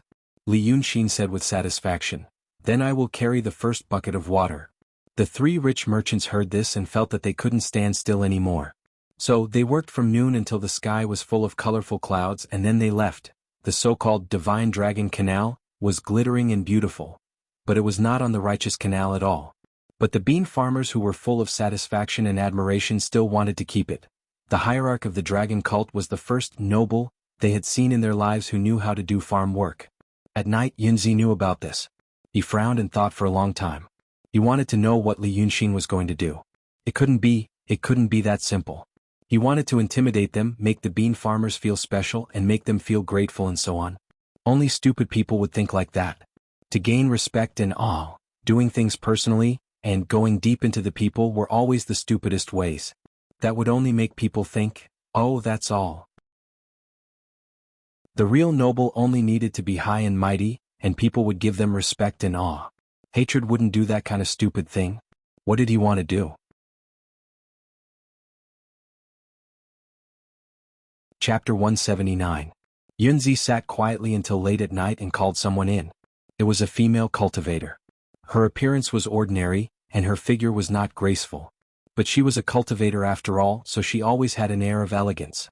She received a small favor from Yunzi 10 years ago, so she didn't want to come now. But she was a timid person. Because she was timid she didn't want to come, and also because she was timid she came. She knocked on the door, pushed the door open and stood in the hall. She heard Yunzi, who was sitting in the dark, said, "About 100 miles away from the city of Wei, there is a southern mountain in the wilderness forest by Dongting Lake. There is a mountain god temple on the southern mountain, and there is a Taoist nun in the secular world named Shirquizi. Go and invite the nun here. Take care of her belongings and bring all the important ones back." The female cultivator waited quietly for a moment. Seeing that Yunzi didn't have any other orders, she bowed and turned to go out. Yunzi was still sitting quietly in the dark. 2 hours passed like this. The sky was getting brighter and so was the room. The incense in the incense burner burned all night, and now it was burned out. The door was pushed open. The female cultivator Qing Fuzi said to another person outside the door, "I don't want to hurt you. Don't struggle needlessly. The Taoist just wants to ask you a few questions." Yunzi slightly frowned, reached out his hand and grabbed the person outside the door and threw her to the ground. Qing Fuzi hurried in to see what was going on. But Yunzi had already asked directly, "What did you find?" The female cultivator was stunned and closed the door. She walked to Yunzi, took out a few things from her arms and showed them to him. An elixir spell, but it's unorthodox and full of mistakes. An iron sword, a steel sword and a peachwood sword. They are all ordinary items. A jade pendant. Even if it's made of bad material, it's still an ordinary item. A talisman. It looks like it was made by the Shanqing Danding sect, and its power is not bad. But she can't use it now. There's also a bag of sweet potatoes and a wooden plate. Yunzi sighed and interrupted her. "Didn't you bring her here for anything else? Does she have a passage technique?" The Taoist magic mentioned by the cultivators was naturally not the crude tricks of the unruly Taoist priests. Qing Fuzi thought for a moment and answered seriously, "He raised his sword to stab me, but I knocked it away. I subdued her and searched her room first. At that time she put something in her mouth and swallowed it."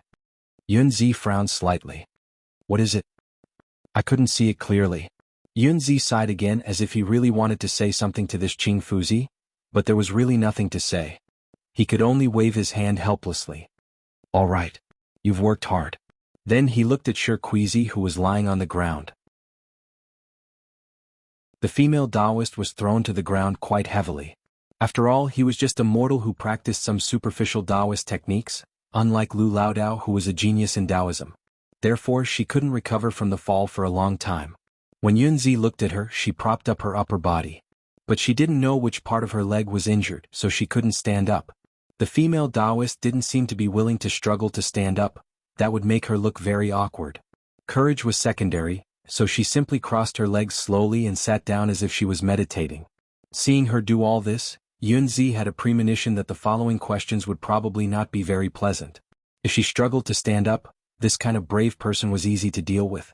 If she curled up on the ground and shivered, this kind of coward was even easier to deal with. However, it was really difficult to deal with this woman. He asked first, "Do you know who I am?" Shirquizi looked at him seriously and smiled slightly. "You hide in the dark and don't see anyone. How can I know who you are?" Yunzi also smiled. You won't recognize me even if you see me. Let me tell you, I'm the president of the Law Institute of the Langya Cave of Daotong, the enlightened immortal Yunzi. Now I want to ask you some questions. If you tell me the truth, I will give you the opportunity to enter my Langya Cave of Heaven. From then on, you will focus on practicing the divine heart technique and get hundreds of years of life. If you have good luck, you may be immortal and live as long as heaven and earth. If Sendo wants to ask, just ask. Shirquizi took advantage of his pause to interrupt him. "I don't care much about cultivation." The green beetle on the side listened to her words and seemed to want to persuade her. But he held back.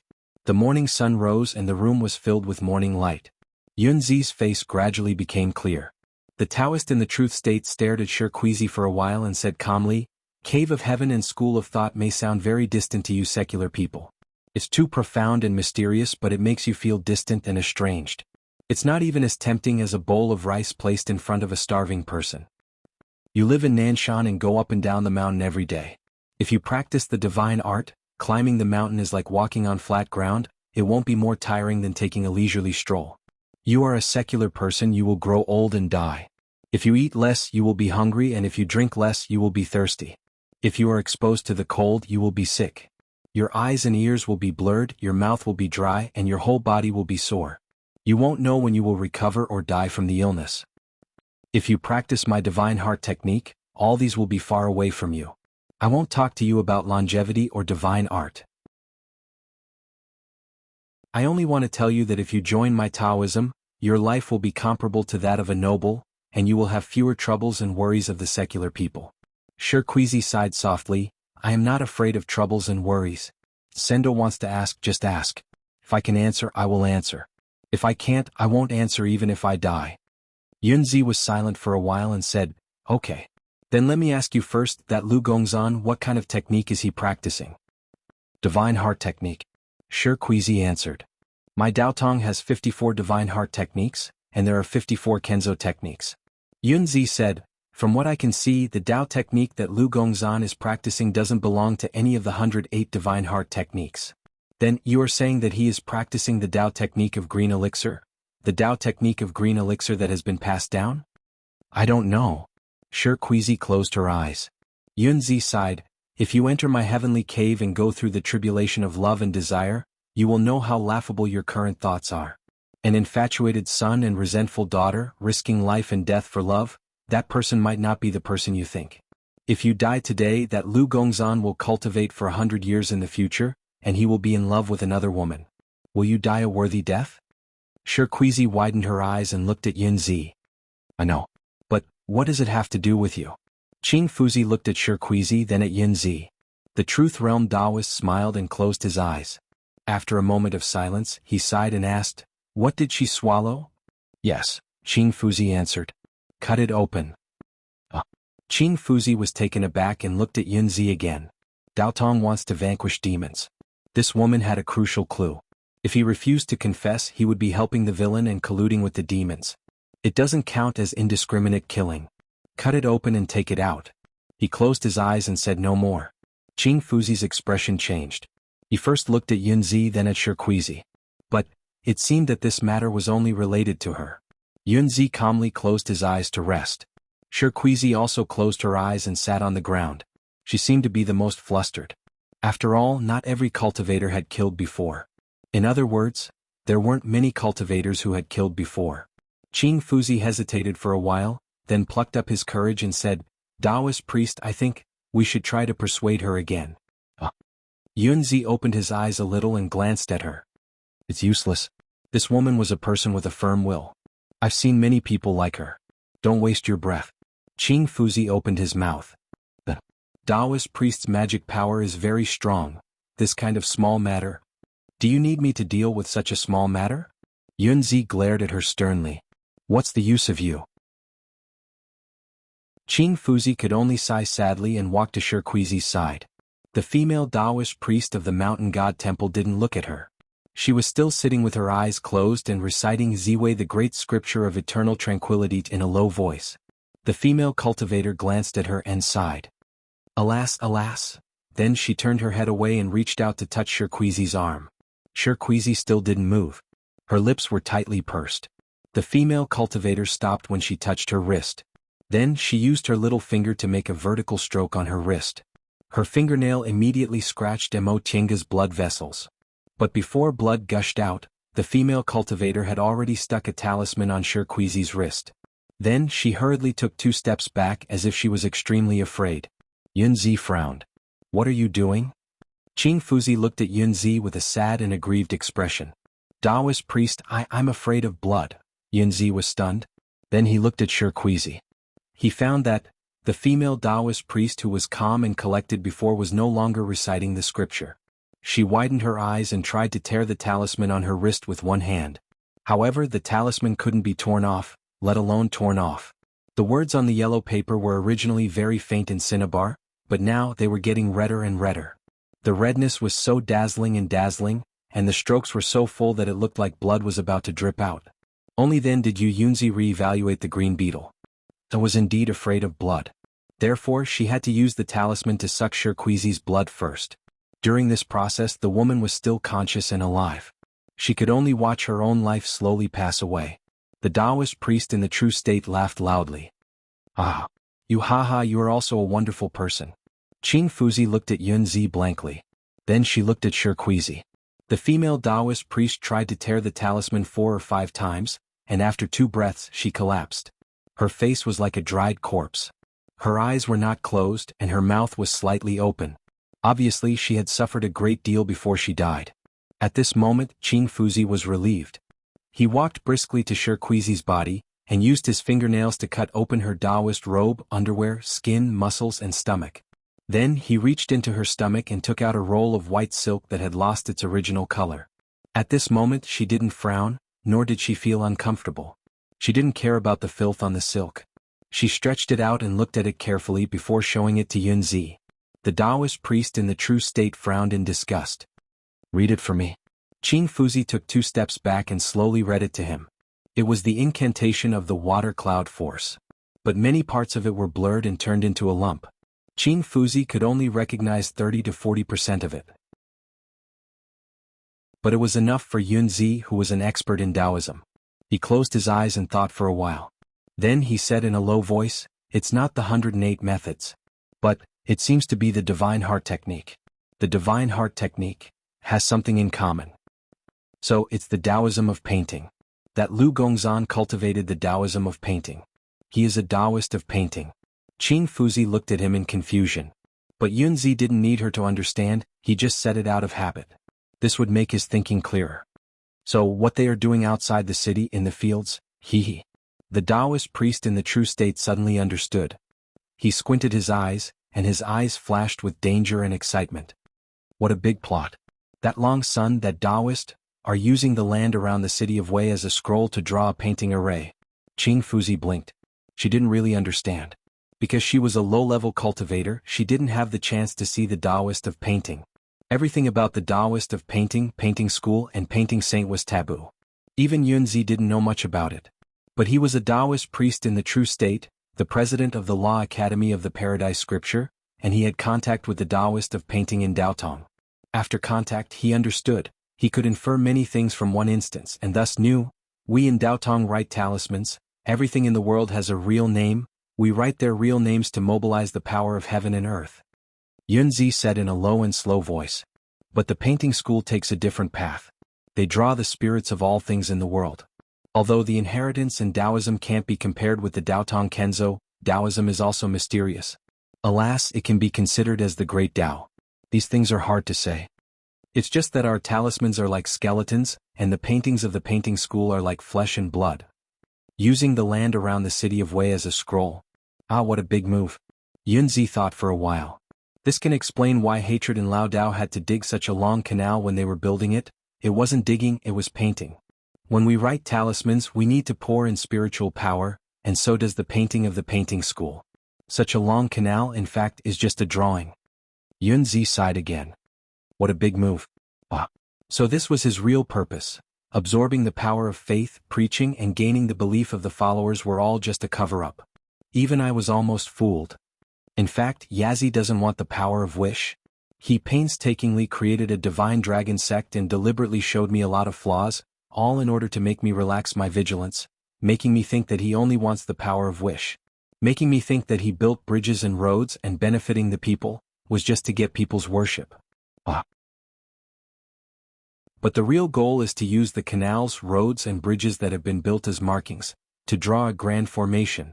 Painting school, painting saint, Qing Fuzi didn't know much about these things. Or rather, he didn't understand them at all. The painting saint and the painting school had been destroyed for 2,000 years. Even the accurate records of the events of 2,000 years ago would be distorted beyond recognition, not to mention the things that Daotong and Kenzo had the intention to wipe out. Chapter 180. Although he didn't understand these things, he understood Taoist techniques. Qing Fuzi couldn't help but frown. Taoist priest, there is one thing. When we write true talismans, every stroke is imbued with spiritual power. This spiritual power is our own spiritual power. Then those strokes are combined to form a true name, and then a small formation is formed. The spiritual power flows in the formation, growing and multiplying, and then it absorbs the spiritual power of heaven and earth from the surroundings. This is a suitable talisman. But he draws here and there. I don't know the Taoist techniques of painting. But since Taoist priest said that it has something in common with heaven's will, then it shouldn't be too different from the art of talismans. Then, if the imprints and drawings aren't connected, the spiritual power can't form a formation.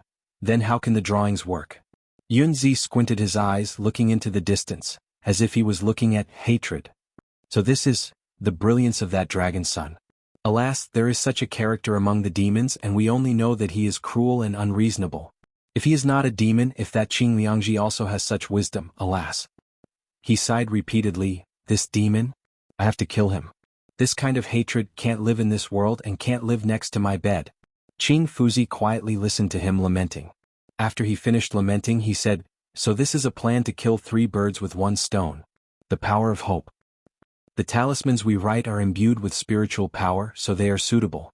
In simpler terms, for a talisman to work, there are 2 basic conditions. First, every stroke needs spiritual power. The spiritual power in the strokes has 2 functions: to guide the flow of spiritual power after the formation is formed, and to ensure that each stroke is not a casual stroke of the secular people, but a Taoist technique. Secondly, this talisman also needs to have sufficient spiritual energy to immerse the entire talisman in spiritual energy.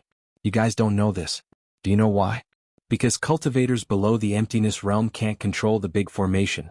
They only need to write on the talisman. Daotong talismans are custom made to take care of you guys. But if you just write on a regular talisman, the second condition is easily met. The world is full of spiritual power. In fact, the talisman you write is already immersed in spiritual power, so you don't need to think about this problem. But after reaching the transcendent state, cultivators can do another thing: make a big formation. Just like what Hatred did, he used the land around the city of Wei as a paper to make a big formation. This is a cultivator's great skill. When he and Taoist Dan Qing went to dig the canal, they were actually pouring their spiritual energy into the canal. That satisfied the first point. Spiritual power is imbued in every stroke. You can pay attention to this point later.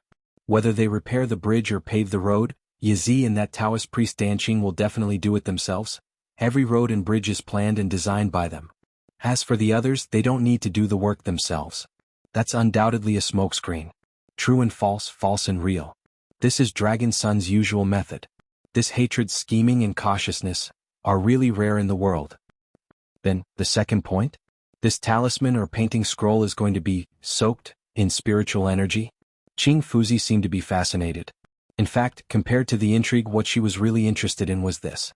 This was the profoundness of the Tao. The second point, That's exactly what I wanted to say. Yunzi sighed in admiration. If I want to make a big array, the best choice is this city of Wei. There were 300,000 people in the city of Wei, and the yang energy was abundant, which could be transformed into spiritual energy with a little effort. Once the city of Wei was used as the scroll, the talisman was soaked in the spiritual power transformed from the yang qi of 300,000 people in the city of Wei. But this hatred, he's really an ambitious person. He will only use this city of Wei with its soaring yang energy as the finishing touch, as the eye of the array. Then the bigger scroll than the city of Wei, including the cultivated land around the city of Wei, where will the spiritual energy come from? Yunzi stood up while saying, from the power of faith and wish of those farmers and farmers. At this moment, the power of faith may not be enough. But don't forget that making clouds and summoning rain is the special skill of the dragons. At that time, when the dragon sun ascends the altar of the dragon god cult and summons the rain with a loud shout, those farmers who are anxious about the bean seeds, especially in this year's harvest situation where people are going to starve to death, how strong will their faith and power of will be? The big array will be completed. Speaking of this, Yunzi finally couldn't hold back the excitement in his heart, and suddenly raised his arms. Suddenly the spiritual qi in the room was turbulent, and the wind was strong. All the doors and windows were opened, and the sunlight from outside the room instantly filled the whole room. And this Yunzi figured everything out and laughed heartily. Good. What an unparalleled demon, Lord Tongtian. You deserve to be my Yunzi's opponent.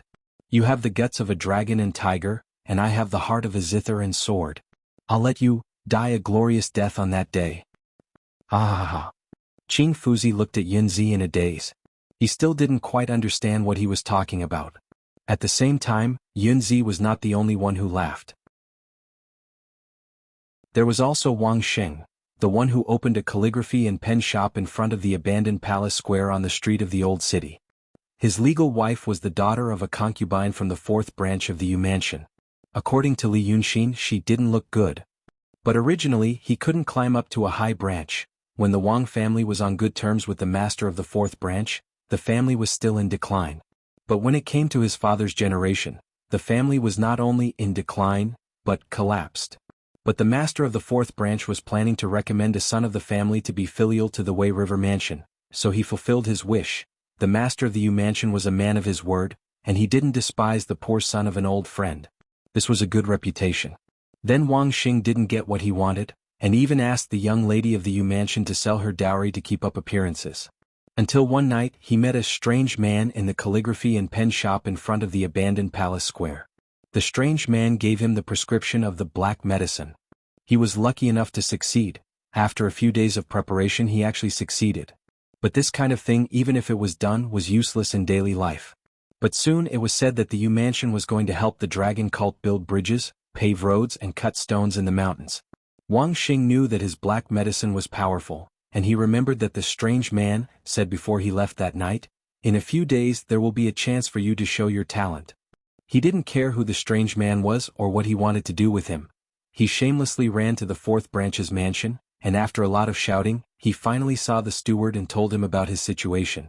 Empty talk was naturally no proof. Fortunately, the steward watched his wife grow up, and although he didn't like him, he still loved his young lady.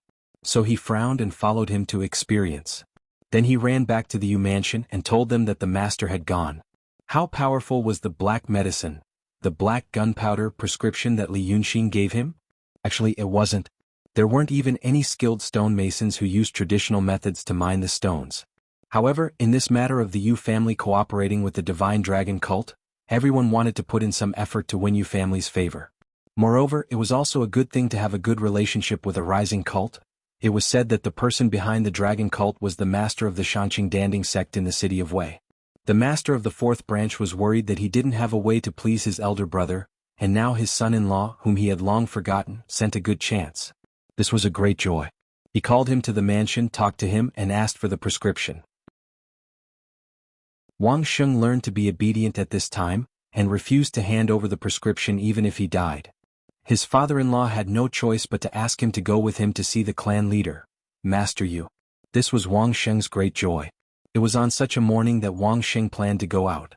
He first went to the fourth branch to see his father-in-law, Mount Tai, and then to see the most powerful person in the Yu family. The day before yesterday he met his father-in-law and received some money. When he came back he cut 3 caddies of meat and stewed it in the pot. Wang Sheng, his wife, and the servant girl were so full that their stomachs were round, and they kept saying that they would never eat meat again. But when they woke up this morning with empty stomachs, they had long forgotten the taste of last night. They heated up the meat soup and meat dregs and cooked a pot of white rice, mixed it with the lard from the meat and wolfed it down. Wang Xing ate until his head was steaming. He untied his clothes and walked to the eaves in front of the door. Looking at the rising sun, he thought about the possible riches and honor, and his chest was filled with heroic spirit. With heroic spirit, he was in the mood to write poetry. But after holding it in for a long time, he still couldn't say a word. He simply laughed out loud, feeling very carefree. His life had finally turned from the worst to the best. His wife sat on the porch and looked at him with a rare smile. She didn't frown like before, scolding him for not doing proper work and not finding a good job to make money. The servant girl was cleaning up the bowls and chopsticks in the hall. Seeing that the two of them weren't quarreling, she pursed her lips and smiled. She planned to clean up the table, help her master put on his clothes and hat, and send him out to the Yu mansion. The small courtyard wasn't big. With the thin bamboo, there were 2 patches of weeds and 2 hens about to lay eggs in the courtyard. And 3 people. The next moment Wang Sheng's laughter suddenly stopped. It was as if he was choking. Then he suddenly turned his head. His wife looked at him in confusion, asking him what was wrong. The servant girl also stopped what she was doing. Seeing Wang Sheng's suddenly wooden expression, she wondered if he had forgotten to prepare something. Under the gazes of the 2 women, Wang Sheng didn't say anything. He walked straight to the side of the thin bamboo in the courtyard. He stretched out his hand and chopped off a branch as thick as a thumb. His arm bent again and the branch pierced into his neck. His expression was solemn and calm. Staring at his wife, he turned his wrist again and shook it hard, so that the branch pierced deeper and destroyed his windpipe, blood vessels and daotong. Then he let go and fell to the ground with a thud. Blood hissed out from his neck. His wife and the servant girl were stunned where they stood. They stared at him for a long time, then looked at each other. The young lady of the Yu family fainted without a sound, and the servant girl screamed desperately. A gust of chilly wind swirled in the courtyard and went straight out the door. When this insignificant interlude occurred, Yu Yunzi had already summoned some people and issued some orders.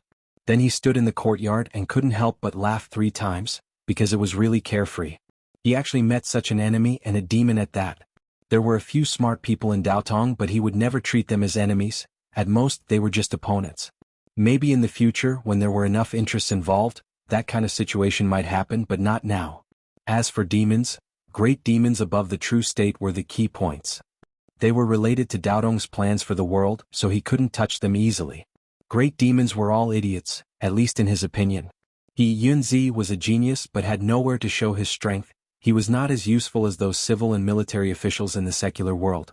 But now he met this hatred. It was like meeting a worthy opponent, and he could try his best without any scruples and show the greatest amount of malice, all with the aim of killing the other party. How carefree was this? But it was only carefree. He didn't have any inexplicable feeling of mutual respect. Enemies were enemies. In his opinion, there was nothing to respect. If they were worthy of respect, then why not be friends? Because of interests or because of necessity? For a true state cultivator, it was very rare for them to be forced to do something. Because he was the most powerful cultivator among over 1 billion people in the known world, one of less than 1,000 people. He preferred to completely crush and knock down his opponent after carefree. How similar, this was the method that Long Sun used on Qing Liangzi. And he also deeply loved this Tao. What a lovely enemy. Yunzi looked at the direction of Long Sun in the city of Wei, shook his head with a smile and turned to walk back to the house. At this moment, a gust of wind whirled and rolled up a few fallen leaves on the flagstone ground in the courtyard, to the feet of Qing Fuzi, who was standing beside Yunzi. The female cultivator suddenly shivered. It was very rare for a cultivator to shiver. This was because they were no longer bothered by worldly ailments. The moment Yunzi turned around, he noticed this and asked one more question, "What's wrong?" Qing Fuzi turned around and looked at him calmly. "When will you kill Long Sun?" The tone was calm and very familiar. This was the tone that Yunzi often used. It was the tone that high-ranking and powerful people usually used. After hearing this, the cultivator in the true state took a step back, and a layer of faint light appeared on his body. He looked up and down at Qing Fuzi, and said in a low voice, "Who are you?" "You have a close relationship with Qing Liangzi. So I am the same person as him." Qing Fuzi said calmly, "My name is Lin Liangzi." This sounded like a very strange Taoist name. But because it was strange, Yunzi was a little relieved. Because Qing Liangzi had mentioned to him 2 other people in the Freemasonry, one was called Hai Liangzi, and the other was called Li Liangzi. Both were very strange Taoist names. After Lin Liangzi revealed his identity, he immediately returned to the topic. He looked straight at Yunzi and repeated in an unquestionable tone, "He must die. The sooner the better."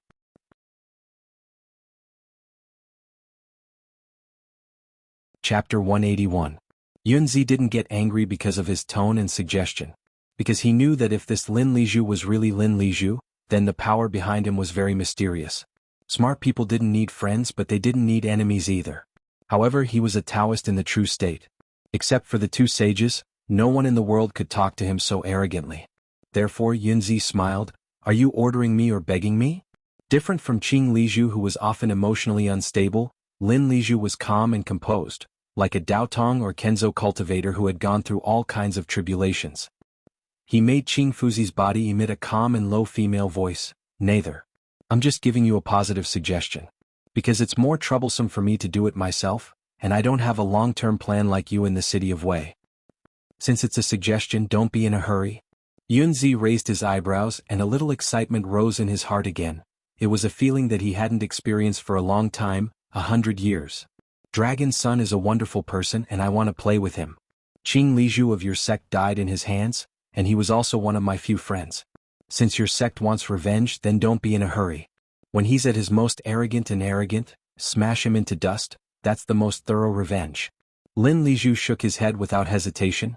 I want to kill him not to avenge Qing Lizhu, but because he knows something he shouldn't know, and is trying to do something he shouldn't do, which is extremely dangerous. I still earnestly advise your lordship to kill him at once, preferably tonight. My sect will thank you for your kindness in the future, and you will be rewarded handsomely. Yunzi frowned slightly, and after thinking for a while he said, "Tell me first, what did he do that he shouldn't have done?" Lin Lizhu stared at him with a pair of calm eyes. The owner of this pair of eyes, whom Yunzi thought was slow and stupid a quarter of an hour ago, and said, "If you know the answer to this question, then you will also appear on my kill list." Yunzi sneered, "What a big tone." "Just the truth," perfected Yunzi. "This is not a threat. Then I'll give you a suggestion. Don't even think about killing him. Yunzi narrowed his eyes and looked at the unfamiliar Qing Fuzi. He's my plaything. He will die the way I want him to die. You dare to make me lose the pleasure that I haven't had in 100 years? Previously I liked Qing Liang. That person was interesting, and then I looked at the sect behind him. Do you think the Langya Paradise's first seat of law needs a generous reward from you? Frogs in the well don't know themselves. With that, he flicked his sleeves and entered the room. Qing Fuzi, whose body had been taken over by Lin Lizhu, stood in the courtyard in a daze for a while before saying patiently, "Perhaps he isn't the person you think he is. Maybe he had more secrets. If you insist on delaying his death, then I hope you will be more fully prepared. Do not fail." What answered him was a sneer. Qing Fuzi sighed and then fell softly to the ground. A gust of chilly wind swirled around him and he went out the door. "If I'm not mistaken, things will go smoothly," Li Yunxin said to Lu Laodao. As he spoke, he furrowed his brows. Now that he had fallen back to the beginner level of the transcendent state, the sudden change made him very uncomfortable.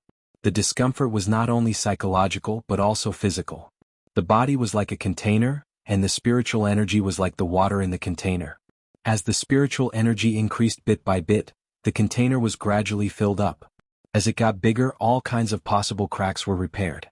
However, if the water in the container was suddenly emptied, the container would not feel good. It might even be like a fragile glass container that was suddenly sucked out of the air, and the container would be crushed in an instant. Brother Xian, you're right. It's going well. This morning, the people from the Yu family said that they are in a hurry to build our headquarters on Taoshi Road, and that they are going to build bridges and roads outside the city. There are no restrictions on the location and scale. We can do whatever we want. Lu Laodao looked at him worriedly. Brother Xian, with your current condition, do you still want to go by yourself? If I don't go by myself, how can I infuse the spiritual energy? Li Yunxin stood up. His lips were pale. He smiled as he walked out of the door. This is not the time to kill those swordsmen in the wild forest. I'll draw a painting for you to do the finishing touches. It's a shoddily made thing and it has a high tolerance for mistakes. But now we have to deal with Yunzi, the enlightened master. It's scary. After a few steps, he felt that something was wrong, so he turned around and went back into the house. To get out of the city, he still had to use the name of building bridges and roads. The long robe looked beautiful, but it was not suitable. It was better to wear it short. Old Taoist Lu took the clothes he had changed out of, redid his hair bun for him, and helped him change into new clothes. Therefore, we can't make any mistakes in each stroke. If a single stroke went awry, the array would be finished. Yunzi thinks that he has seen through me and is determined to defeat me. What do you think he is thinking? Li Yunxin put on his clothes and stretched his body. He winked at Lu Laodao. I told him how I killed Qing Liangzi and he really remembered it. What a narrow-minded guy. He hates me so much that he wants to play with me like a mouse. He walked out of the door. He's the same as that Qing Liangzi. Lu Laodao followed behind him and listened to him, but there was still some worry in his eyes. Because this time seemed to be different. In the past, when he schemed against Prefectural Magistrate Li and Lu Ling, Lu Laodao felt that he had no chance of winning. When he was desperate, he didn't care much. A little hope could brighten his heart. Now that he knew Brother Xian's means, he was told the inside story in detail. He felt that his plan was exquisite, his scheming was deep, and it was extremely terrifying. But because of this, he also knew that Yunzi and Li Yunxin were exchanging blows.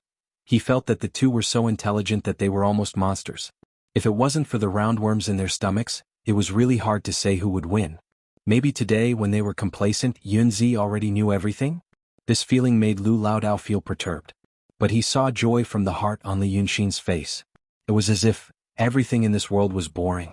Only when he fought with such a dangerous opponent on a steel wire between cliffs with a sharp knife could he feel that life was lively and bright again.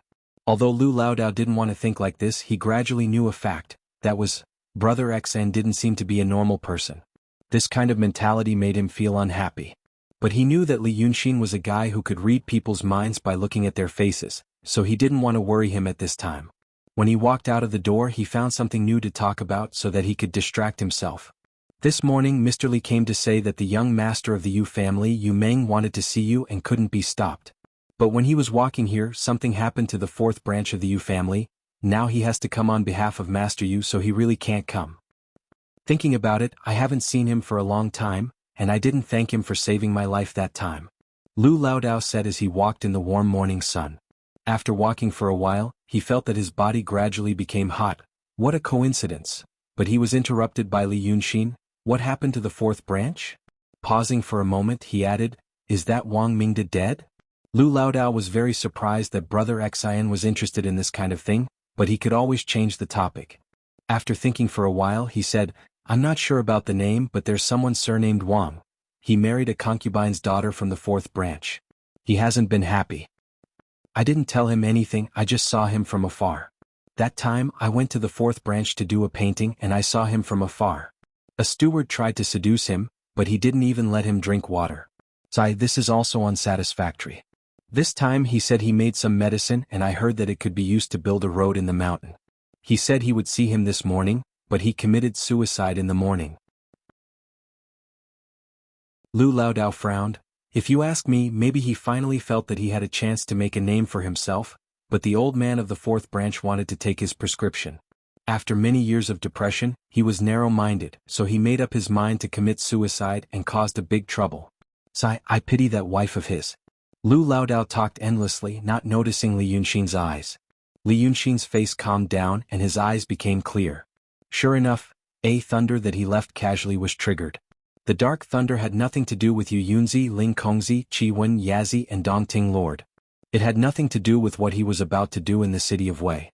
It was just because he felt that the quantum leap was weird, and the organization behind him was weird, and this world was even weirder according to the limited history he knew.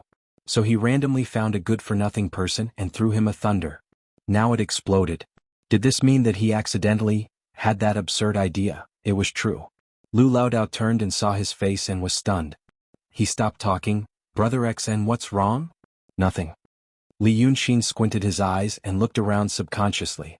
Everyone in the Yu mansion knew that he and Lu Laodao didn't like to be disturbed, so all the maids and servants were dismissed.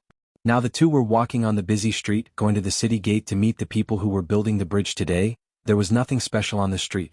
Only he would occasionally hear passers-by mentioning the divine dragon cult. The sun was shining and the blue sky was dotted with a few clouds. Li Yunxin let out a sigh and also to cover up his thoughts and said, "Yunzi's people went to Nanshan earlier." Lu Laodao was stunned and after a moment of silence he said, Li Yunxin didn't say anything else and just walked side by side with him on the street. After a while Lu Laodao said, "Will she be suspicious? After all, the dragon cult started trouble in Nanshan. Now we are going to the city of Wei, leaving her there alone." Master Lu thought for a moment. "Then Yu Yunzi will think that we are cold-hearted and don't care about her life and death, but she will find the water cloud force. We shouldn't have left the person with the water cloud force on Nanshan Hill unprepared. This flaw is a bit obvious." Li Yunxin shook his head slightly. "This is your thought but not his. You and Shirquizi think that cloud force is a treasure, but Yunzi must have many scripts that are more profound than that. He has seen a lot. He won't think it's something great. He wasn't a wild Taoist like you were.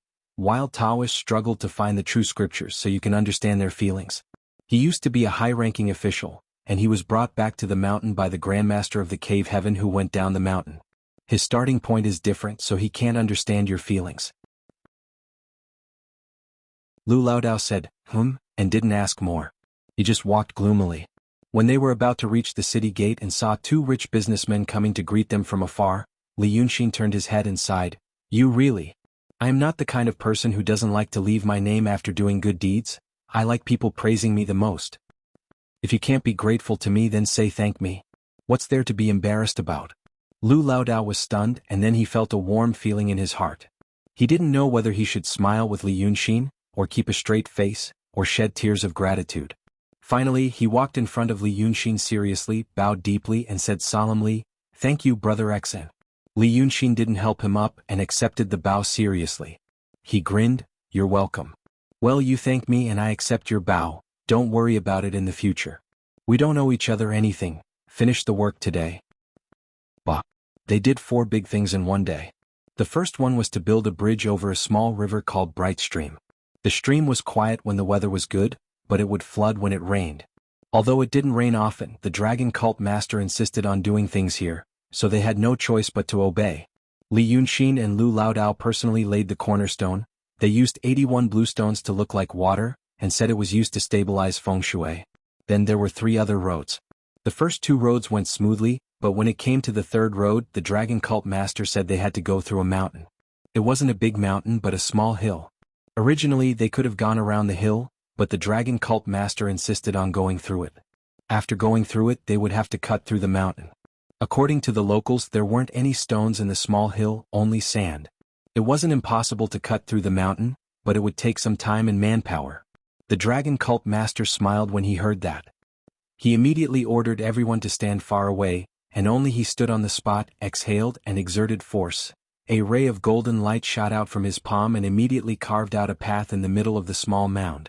This was the first time he performed a miracle, and also the first time people saw a powerful Taoist technique. At this time, the rich merchants who had been accompanying him, and even Mr. Li who was in the mansion, realized this young man wasn't a puppet. However, in Yunzi's eyes there was only one key point. The 3rd road was a straight line, a line that went through the small hill.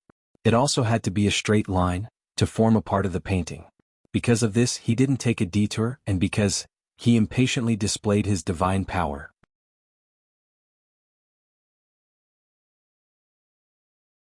Chapter 182. Building bridges, roads, and canals were not something that could be done in a day. But both Li Yunxin and Yunzi just needed a start. On the 16th of June, everything was almost finished. Or, it began. From May 22nd, when the dragon cult entered the city, to June 16th, when the headquarters of the dragon cult in Taoshi Road was about to be completed, there were 16 canals, 19 roads, and 6 bridges outside the city of Wei. 24 other temples were built in different places. This was a huge project in any country in the world. However, both sides knew that these things did not necessarily have to be done, and the people who were grateful and felt that the heavens had bestowed them with blessings were actually just pawns. Both sides were using it not for them but for themselves. At the same time, in these 25 days, 36 low-level Taoist priests were killed. 21 of them died in the hands of the dragon cult. The other 15 people gradually realized that something was wrong, because their companions were killed by the demons, but the enlightened immortal Yunzi asked them to be patient again and again. The demons kept attacking them, and they had almost no means to protect themselves. These arrogant cultivators finally lost their pride, and suspected that Yunzi had ulterior motives. Fortunately, they still had brains. They did not question Yunzi face to face, but chose to escape from the city of Wei in one night. But within an hour, these 15 people were killed by Yunzi's doppelgangers one by one, and their souls were destroyed. Therefore, on the night of the 16th of June, Li Yunxin met Yunzi again in the residence of the Yu mansion. The enlightened immortal seemed to be very satisfied, and he did not even use his spirit to transform into the real body, but his real body. Right now he was truly alone in the city of Wei. He was the only one left in the entire city of Wei of the Pill Cauldron sect of the Shanqing sect.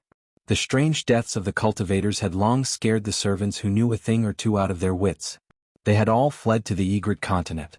Li Yunxin had nearly 10,000 followers in the city of Wei, and more than 500 people came to the main altar to worship every day, although many of them came because of the embroidery of the Qi made of silver foil. When they met again tonight, Li Yunxin was still leaning on the rattan chair and looking at Yunzi lazily. "Your people are all dead, yet you still dare to come and see me like this." 2 boys transformed from flowers moved Taoist Master Taoist's seat, so that he could sit opposite Li Yunxin. Then Yunzi said calmly, "They didn't do much when they were alive, but they were more useful when they were dead. I have come to tell you about the sacrificial offering to heaven when the altar is completed." "It's a sacrifice to Shinryu." Li Yunxin snorted. "A sacrifice to Shinryu." Yunzi looked at him. "I hope that when you ascend the altar tomorrow, it will rain. In this way your power will be increased and your followers will be more devout. The city of Wei is the center of Hejian land of the Daqing state. A heavy rain to save the people will be a miracle in Hejian land. It's much more reliable to spread the news from the city of Wei than from a remote place." Li Yunxin frowned and looked at him. "You are so kind. It's a matter of mutual benefit." Yunzi said, "You will be the first god to show up in a big city and perform a miracle on a large scale. Then the Dao Tong will realize the seriousness of the matter. Then I will report the news of the cultivators being killed, and after the reprimand I will still be in charge of the city of Wei. Then the Dao Tong will send real capable cultivators, not the previous useless ones. At that time, you will have to leave the city of Wei, but your story has been spread by those followers. Even the Dao Tong and the government can't get rid of those people's hidden thoughts. In essence, you have no loss. We all get what we want. Sounds good. Li Yunxin yawned, then it's settled. You can leave. Yunzi didn't leave. Instead, he sat upright for a while. The Lord Tong Tian shouldn't be such a person. Is the Lord Tong Tian trying to provoke me? He asked. Li Yunxin squinted at him and ignored him. It's good for us to live in peace. Yunzi said again in a serious tone. If someone else came to the city of Wei, he might not sit back and do nothing. I'm the best choice for the Lord Tongtan. Li Yunxin waved his hand impatiently. Okay. Got it. But Yunzi still didn't leave. He stared at Li Yunxin carefully for a while and frowned. The Lord Tongtian's momentum seems to have weakened. Did he suffer some sort of injury that caused his cultivation level to drop? Tomorrow is a big event. We can't make any mistakes. Li Yunxin closed his eyes and kept silent for a while. Then he said only 4 words, the secret method of the dragons. A warm smile appeared on Yu Yunzi's face and she finally flew away. After another 3 breaths, Lu Laodao came out of the room and sat beside Li Yunxin. Li Yunxin sighed, he's going to take action. I'm here to see what's going on tonight. Lu Laodao just said, in a low voice. Li Yunxin waved his hand as if he was driving away mosquitoes. Let's finish everything tomorrow. Under the acacia tree in the courtyard, the roots of an acacia flower trembled slightly and fell off in an instant. It was a rare cloudy day on the 17th of June.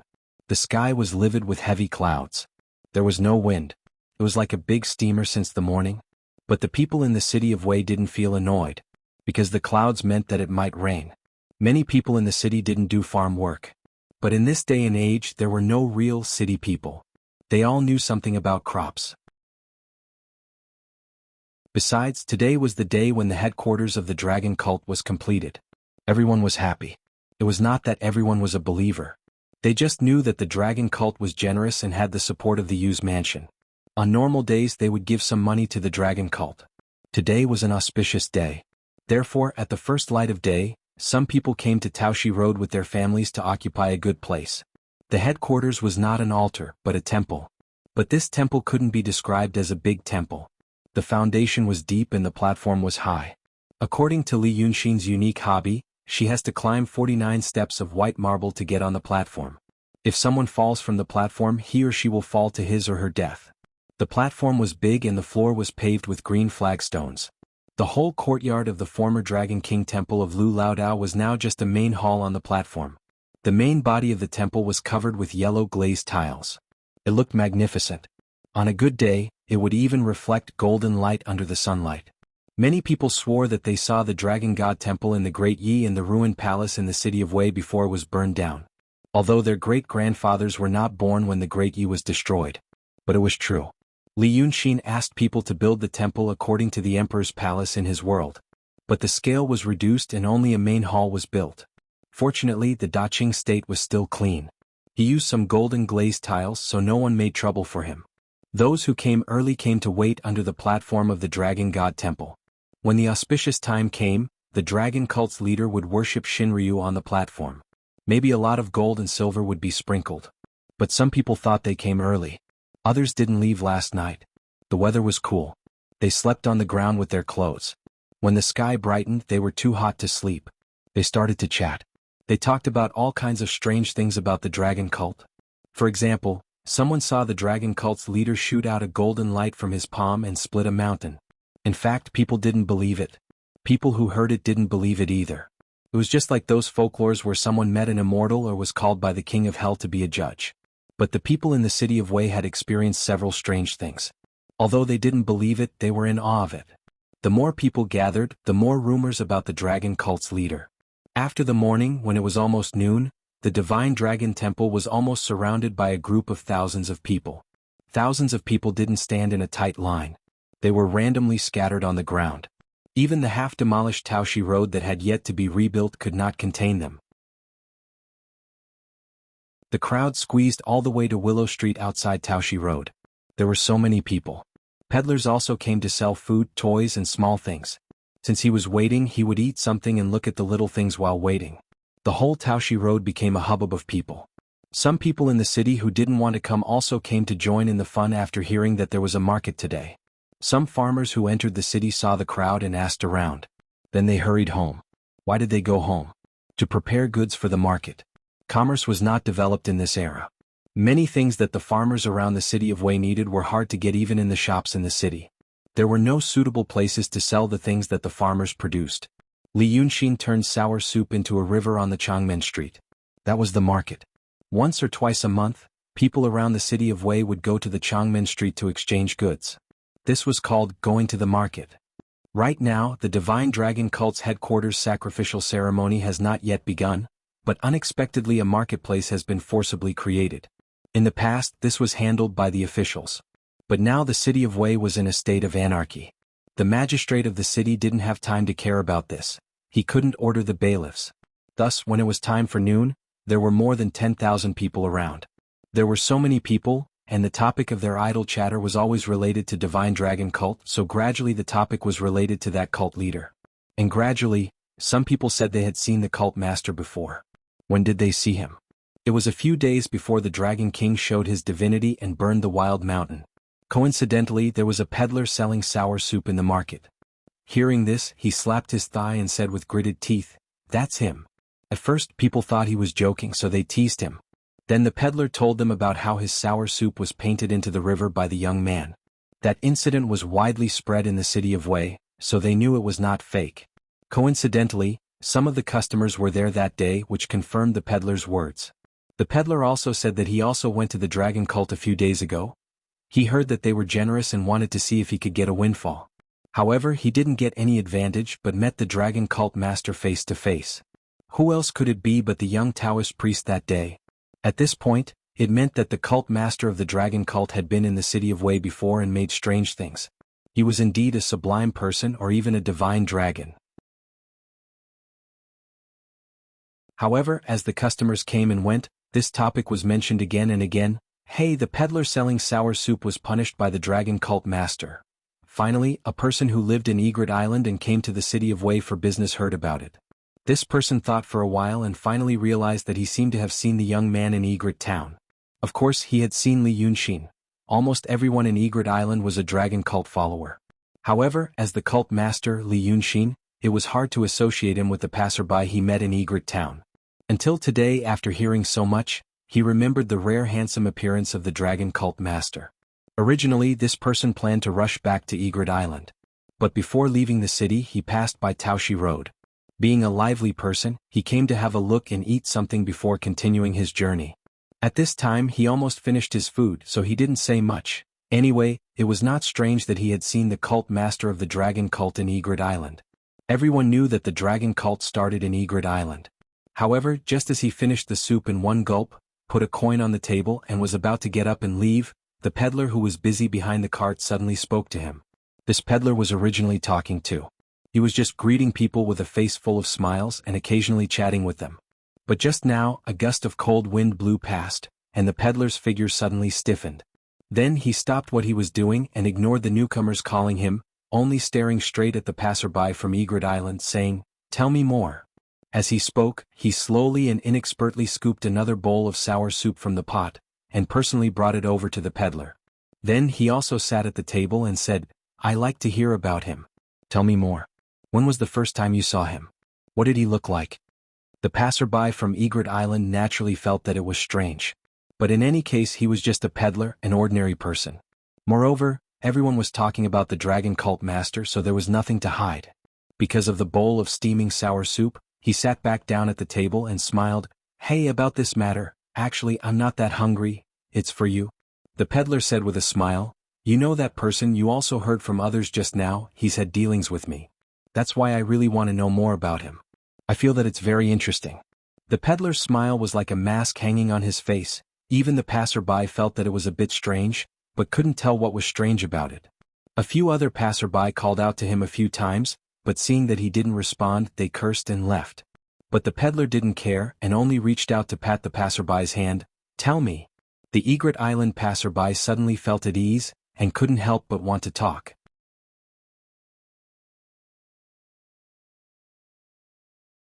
Chapter 183. He picked up the chopsticks and took a sip of the oily soup. He exhaled with satisfaction and said, "First time?" The first time was on the day after the wildfire broke out in the wild mountain. I remember clearly, It was said that there was a wildfire in the mountain that day. Many birds and beasts must have been burned to death. I went to pick them up. They were all good meat. I also thought it was a good thing. I got up early in the morning and rushed to the wild mountain. But when I went out, I lived near the water, I saw a young man in white standing on the bank of the estuary of Wei River and looking into the water. I saw him wearing the clothes of a rich family and heard about what happened in the city of Wei. I thought maybe his family was also in the city and wanted to jump into the river because they were in trouble. So I went to persuade him. But the young man turned around and left before I could persuade him. When I saw his face, I couldn't forget it. That handsomeness, that's the face of a young man, not the face of us working people. Now thinking about it, I can't forget it. How many times can I see such a handsome man in my life? Alas, later, Your Excellency, are you sure? The peddler asked him calmly. It was the first time for the passerby to be called Your Excellency by a peddler selling sour soup. He was stunned. But this feeling of surprise was fleeting. He soon sighed with a bitter smile. I can't be wrong. Why can't I be wrong? That day we rushed to the wild mountain for a whole day, but what happened? That mountain fire, oh my God. I'll be able to roast you from a distance of 40 to 50 feet. Burnt birds and carnivorous beasts? Bullshit. They were all burned into charcoal. How can I remember it wrongly? One person can't catch up with it in his whole life. The peddler suddenly fell on the table. He knocked his forehead on the table with a loud thud. The passerby was startled. But after a breath, the peddler shook his head and opened his eyes. First, he looked around blankly and then felt a splitting headache. He didn't know what had just happened and why he was sitting opposite the guest. The passerby in egret was a little confused. He didn't know what was going on. The peddler was also confused. He felt empty as if he had been hollowed out. The two of them stared at each other for a while, not quite understanding what had just happened. But someone already understood. The ghost passed through the crowd and went straight to the station of the Shanqing Danding sect. At the corner of an alley on Willow Street, a ferocious-looking general on horseback stared at the ghost for a while, then turned his horse and disappeared into the air silently. A quarter of an hour later, a passerby who happened to pass the station of the Shanqing Danding sect stopped and shivered slightly. Then he turned around, pushed open the black lacquered door of the residence, and walked straight into the main hall. On normal days, the two garrisons in the city of Wei were more majestic and mysterious than the yamen of the prefectural magistrate. At this time, even if the people were gone, their prestige still remained. There was no need to lock them. The passerby walked all the way to the main hall and saw Yu Yunzi sitting in the middle of the hall. Enlightened being Dao Attainment raised his head slightly and took a glance before closing his eyes and meditating again. In half an hour, it will be the auspicious hour. Yunzi said calmly, today I will kill that dragon's son. You don't need to give me any more advice. The possessed passerby was a young servant wearing a green hat. He had a hairy beard and a few freckles on his face. He looked like a half-grown child. But now, with a solemn and serious voice, the child said to an enlightened Taoist master, you are mistaken. That's not Long's son, it's Li Yunxin. Yunzi did not open his eyes. He disguised himself as Li Yunxin and called himself Li Yunxin. I know all that. I'm thinking of something. Don't bother me if you have nothing to say. Take care of this and we may work together in the future, but don't let I hate you. The servant looked at Yunzi and said seriously, it's not like that, Li Yunxin. It's the only son of Li Chunfeng and his wife, the real Li Yunxin. He's not Long's son, he's just Li Yunxin. The night Long Jiuzi died, he didn't die. Yunzi opened his eyes. Then he frowned slightly. The servant took a step forward. In order to prevent you from making any mistakes today, I have inquired about a lot of news in the city these days. And today I got the last bit of evidence. The night Long Jiuzi fought with the cultivator Ling Kongzi of your sect was April 19th. Emperor Li passed away on the 19th of April. 6 hours later, on April 20th, Emperor Li achieved the Ghost Emperor's body. April 22nd, 5 cultivators of Daotong pursued the Ghost Emperor but failed. They fought for 3 days and 3 nights. April 28th, the seriously injured Ghost Emperor broke into the Tongtian Sea and fought with Long Jiuzi, hatred. On the 29th of April, Yizi disappeared. Taoist Yunzi, more than one person said that after April 20th. Then Li Yunxin appeared in the Egret Island. You said that Li Yunxin is the incarnation of hatred. On April 20th, hatred was still in the Tongtian Sea. If he came to the Wei River and turned into Li Yunxin, how could he fight with the Ghost Emperor? After saying that, the manservant didn't say anything else and only looked at Yu Yunzi. The truth state Taoist's expression was frozen on his face, and he didn't try to hide it. This went on for a long time.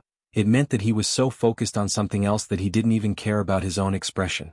After a quarter of an hour, Yunzi let out a long sigh with a solemn expression. He stood up and paced a few steps. As he walked, he looked at the servant who was possessed by Lin Liangzi, frowned and said hesitantly, "How could I know that you didn't set me up? You know that's not a reasonable deduction," the servant said calmly.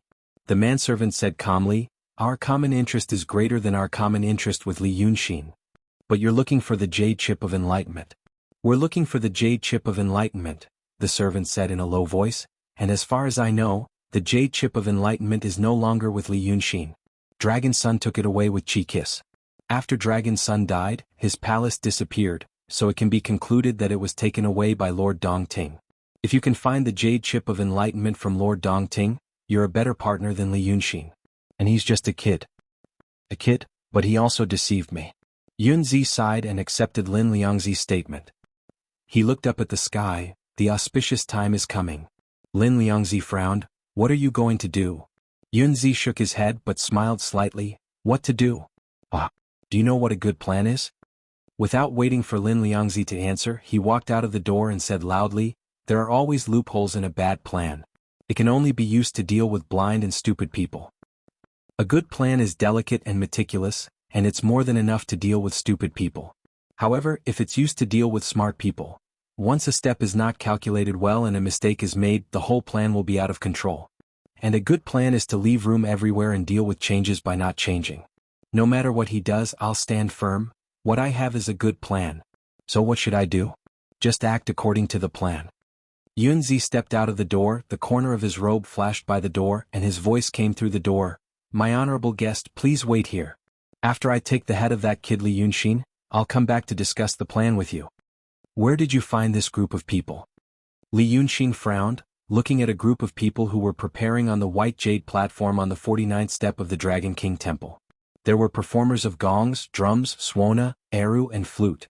There were men and women who looked like demons and ghosts, wearing red and green clothes. There were a lot of unknown brands of fans and ceremonial guards, and there were also some people who were wearing formal clothes but not formal clothes. Right now he was busying himself with a solemn expression. "Well, it's the old system," Lu Laodao explained. Children, Dragon King ceremonial guards and so on. "Brother X, and look at the ceremonial officer in red, that's General Crab." "Okay." Li Yunxin sighed. "That means I have to talk to them later." "Yes." These ceremonial officers are imitating the two groups of ministers in front of Lord Dragon King. Brother Xin is on the seat of honor? Where's the dragon throne? I'll go and urge. Li Yunxin was no longer listening when he said these words. He was looking elsewhere. They were standing on the platform, under the red corridor of the main hall of the Dragon King Temple. The people below the platform couldn't see them, but they could see the sea of tens of thousands of people. It was a magnificent sight. Li Yunxin turned her head to look behind her. Then he waved his hand. "There's no need. I don't think it'll last long." Lu Laodao was stunned, followed his gaze and saw Yunzi walking toward them. Anyone with a discerning eye could see the expression of the Taoist priest: curiosity, mockery, and doubt. "Go away." "Okay." Lu Laodao didn't hesitate, turned around and walked away quickly. Yunzi didn't care about the Taoist priest's departure. His eyes were fixed on Li Yunxin in white. He stopped 3 steps in front of him and said, "You're not hatred." Li Yunxin was slightly taken aback and then she smiled. "Please recall. I never said I was. You're Li Yunxin." He smiled again. "You remember, I never said I wasn't." Good. Yunzi squinted his eyes. "I was fooled by you. Heroes come from the young." Yunzi snorted. "Your sharp tongue, did you learn it from your late father, Li Chunfeng?" Li Yunxin was silent for a while, then stopped smiling. "Talk is talk, don't ask about other people's parents." "Why, are you going to complain to my parents?" Yunzi also smiled coldly. "Humph. Also, you used to be in society and I heard you were an official, right?" Li Yunxin interrupted him. "Then do you understand the principle that one's wife and children shouldn't be harmed? Immortals have many ways to extort confessions from mortals, but they don't have to cut people open. Let's interview. What's your mentality?" Yunzi was silent for a while, thinking that it was unwise and degrading to quarrel with a teenager, not a teenager incarnated by the Lord Tong Tian. So he changed the topic and said in a low voice, "What about the Lord Tongtian? Are these your tricks or the Lord Tongtian's?" "I have no comment." Yunzi looked at Li Yunxin's demeanor and expression and suddenly laughed. "Good," he raised his hand and twirled his beard, "I saw through your identity but you didn't panic and still didn't fall into a disadvantageous position. Exactly the same as when I was a teenager. I know you're acting like this because you're afraid, but you really don't have to be afraid. What I said before still stands. Since you're a human and not a demon, it's easier to talk about this.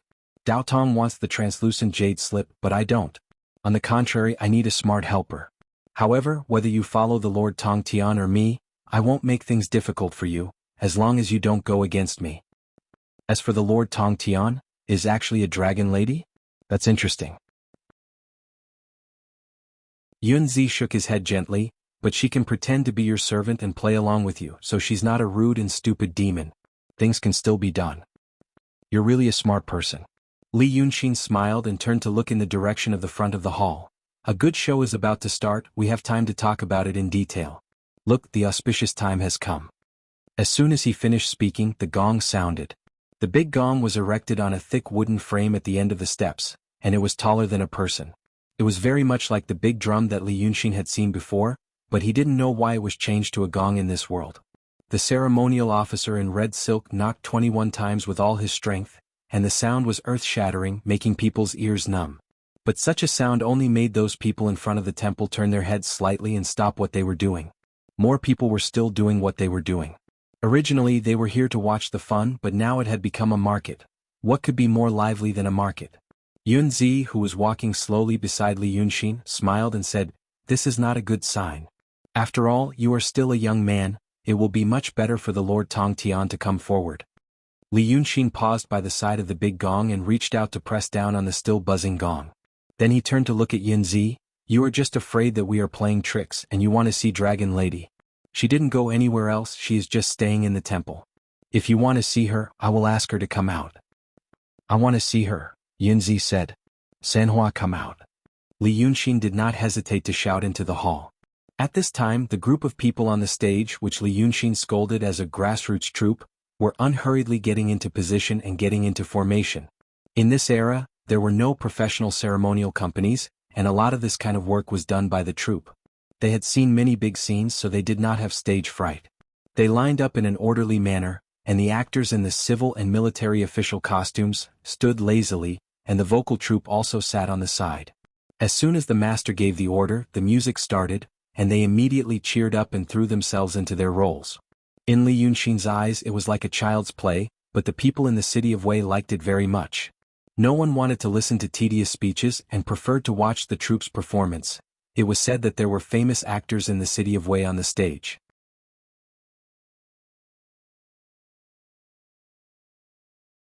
Chapter 184. Just then the door of the main hall of the Dragon God Temple was opened. A gap was opened and a strong fire shot out.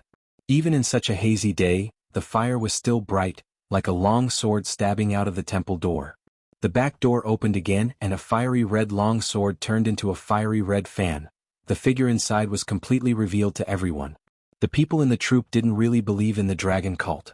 They traveled all over the country and had seen a lot of the world, unlike the ordinary people who were confined to one city or one place. However, even these actors stopped what they were doing when they saw the scene in front of them. They were stunned. A woman wearing a strange armor walked out of the main hall. Flames surrounded her feet, but they didn't burn the wooden door frame. It was as if the flames were completely under her command. She had dark skin and a pair of red eyes with long, thin pupils in the middle. No matter how they looked at it, it didn't look like a show. The dragon lady took 5 steps out of the temple door, and the flames around her suddenly rose and turned into a fire pillar several meters high. The astonishing and oppressive heat was finally released completely, causing the air to distort. A gust of wind rose from where he stood, spreading in all directions to the west.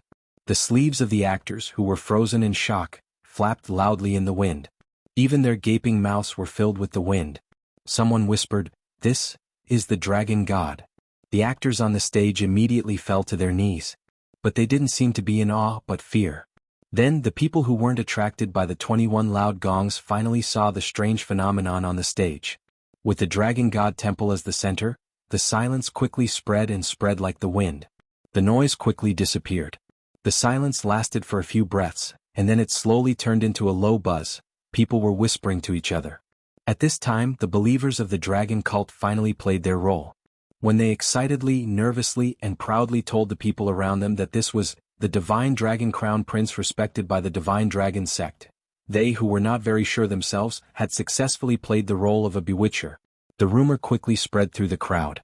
Soon, people began to kneel on the ground as if they were worshipping a statue in a temple, and more people followed suit. Finally, the tens of thousands of people were like harvested wheat, all of them stooped down, and the deafening clamor resounded once again. But this time, it was no longer the children who bargained and cursed at their own children. Instead, they were praising and praising, expressing their wishes in fear and trepidation. Li Yunxin narrowed her eyes and looked down the stage. Look, this is the power of faith. Humans are the easiest to fool. Yu Yunzi didn't seem to care about it. He looked at the performers on the stage and then at the people who were kneeling below the stage and looking up at the dragon lady on the stage from time to time. He said with slight mockery, "They can't see the real divine sense, but they like these superficial tricks. But you use this method to do this. I just like this kind of pompous, boorish and vulgar tone." Li Yunxin spread her hands. "I feel uncomfortable if no one praises me for a day." Yunzi smiled, ignored him and walked past him. A few days ago he saw Li Yunxin as a great enemy, but now he knew that he wasn't Dragon's son, and he thought that the dragon lady was hatred. So he shifted his gaze from Li Yunxin to the dragon lady. He walked past the actors who were kneeling on the ground and scolded them in a low voice for them to leave. The actors didn't know who this middle-aged man was, but seeing him talking to the dragon cult master, they thought that he was also a person of high status. Hence, they immediately dispersed like a swarm of bees, distancing themselves from the monster that did not look friendly at all and had scales on its body.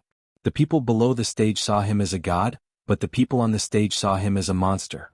Most of the time, the only difference between fear and reverence was the distance between the two. The platform in front of the main hall was quite spacious, almost like a small square. Yunzi stared at the dragon lady as he walked slowly and said, "Lord Tongdan." However, the dragon lady didn't pay attention to him. She just squinted at him and took 2 steps forward. The flames around her rose higher, stirring up the wind in the air. The people below the stage let out a series of exclamations. They felt that it was more interesting than magic tricks, but it was also spectacular and mysterious. They had not seen anything like that in their lives. It was worth it for them to squeeze under the stage on such a hot and humid day and smell the stench of other people's sweat. Yunzi didn't care. He stopped a dozen steps away from the dragon lady. "Lord Tongtan wants the power of vow? Then you don't have to do this. I have a better way to make the people worship you." "But I don't know if Lord Tongtian knows what I said to the child." "Lord Tongtian should know." Yunzi was talking to the dragon lady, repeating the promise he made to Li Yunxin a few days ago. Just as he was about to change his tone, he saw Li Yunxin with her hands behind her back, slowly walked up to them and listened with interest. After listening for a while he said, "Let me interrupt. Now it's time to get down to business." Yunzi frowned slightly. "I haven't finished." The dragon lady, whom he regarded as Lord Tongtian, finally paid attention to him, but not in the tone and not in the way he imagined. Instead she suddenly screamed, "Go away, stinky Taoist. Don't stop me from showing my divinity." This was far from the Lord Tongtian in Yunzi's imagination. He thought that although he had seen through the plan, it was still a wonderful plan, and it could not be completely made by Li Yunxin.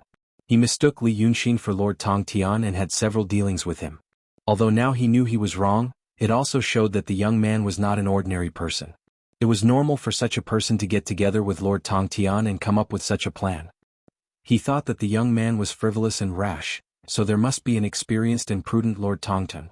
However, the tone, words and behavior of the dragon lady were not what Dragon's son should be like. Yunzi was stunned for a moment.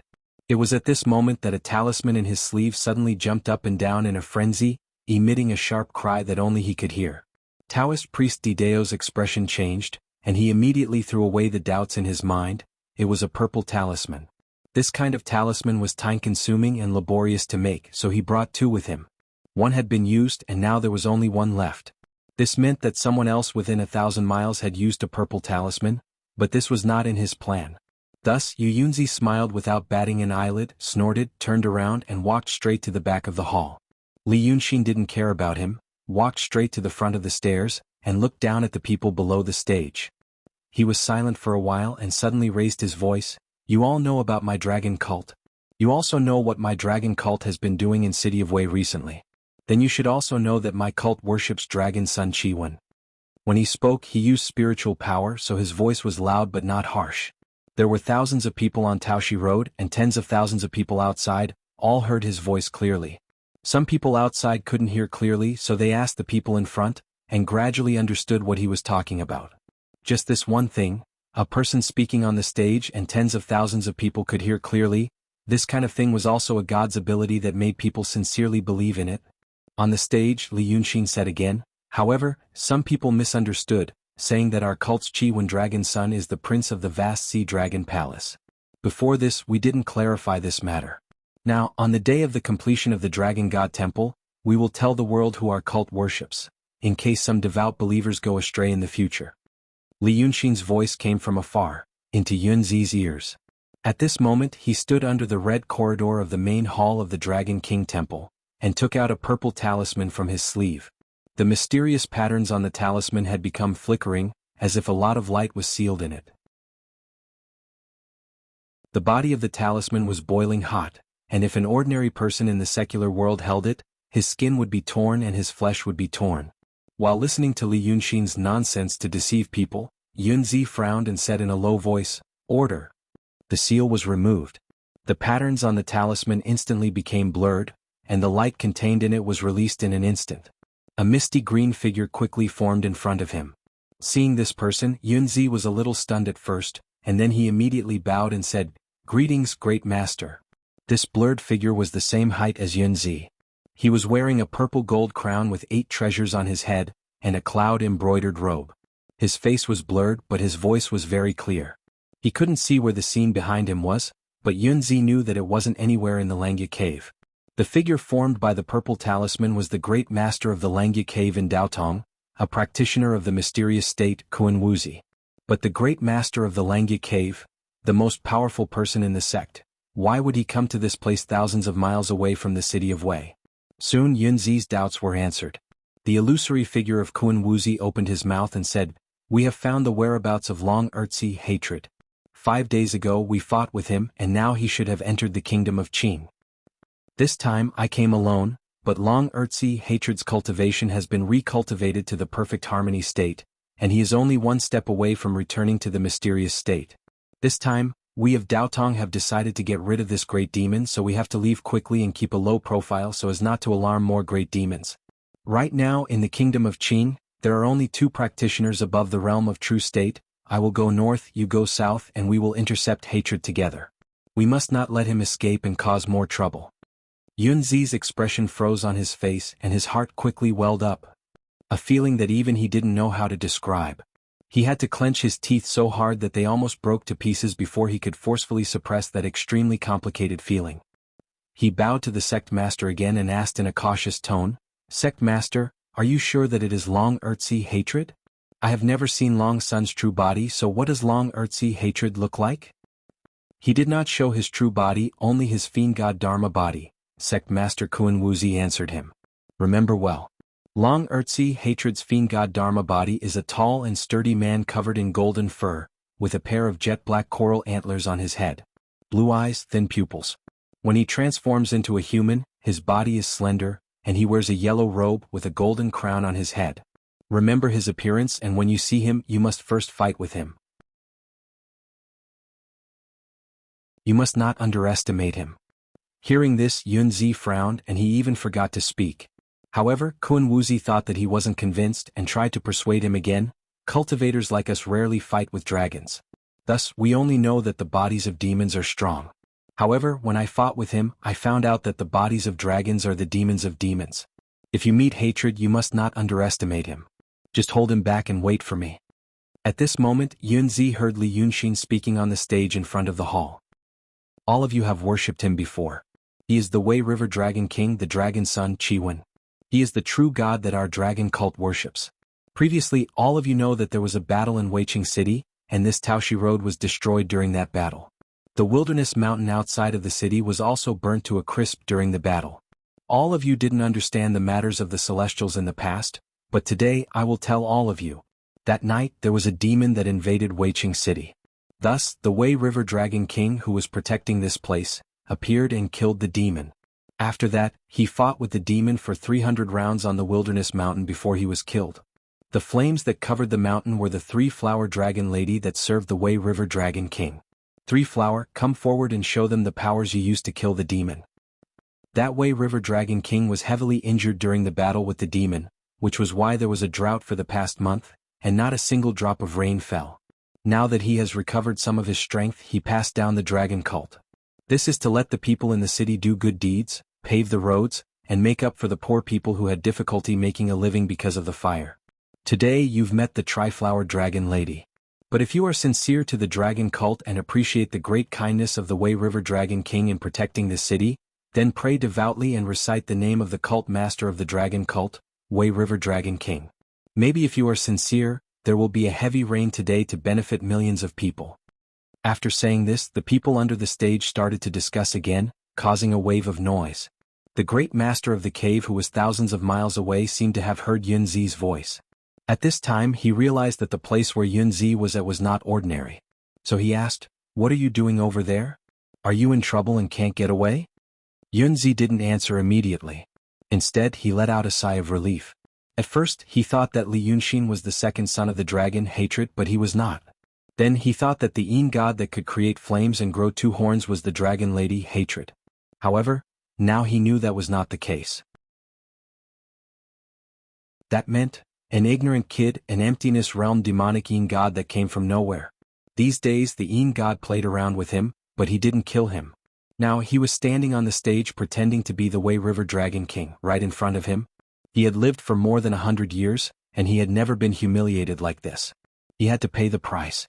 Yunzi smiled and said in a deep voice, "They are just a few clowns, fishing in troubled waters and causing trouble to people's hearts. Thanks to the words of the great master just now, I have a clear idea. I am going to kill all those evildoers, and then I will conspire with the great master to kill the Hatred."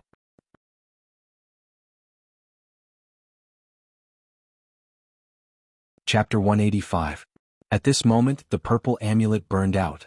A piece of talisman paper, which was worth as much as all the businesses in the city of Wei, turned into ashes. Yunzi stared at the ashes for a quarter of an hour. Then Li Yunxin finally got to the point. "If you are not sincere, it won't work. If you are sincere, it will work. There are tens of thousands of people here today. But the ones who benefit the most from the rain are the farmers, not the people in the cities and towns like you. If those people are not here, how can the Dragon King send the rain?" Sanhua snorted sarcastically. "Humph, that's right. Sanzu," Li Yunxin hurriedly interrupted her. "Before noon today, if the farmers outside the city of Wei come to the city and sincerely worship the Wei River Dragon King, then there will be a heavy rain before sunset today. And it will bless the land along the Wei River with good weather." Speaking of this, the people under the stage finally came to their senses. Those who were originally in the front row were the bold ones who got up early and wanted to take advantage of the situation. Now hearing Li Yunxin's words, someone finally couldn't help but raise his head and shout to the stage, After saying this, are you going to pray for rain?" As soon as he said this, the surrounding group of people came to a sudden understanding and became excited. There were Dragon King temples everywhere, and sometimes people would pray for rain. However, praying for rain was very different from worshipping the Dragon King spontaneously. It needed to be sacrificed. Not fruits or 3 animals, but human sacrifice. Human sacrifice had been strictly forbidden by the imperial court, but it was still practiced everywhere. Because most of the time it was really effective. Cultivators and Yin gods all knew why. Yin gods who occupied a place would not often show their divinity. The reason was mentioned by Li Yunxin and Lu Laodao. If you often showed your divinity and answered every request, if you didn't do it well, people would be angry.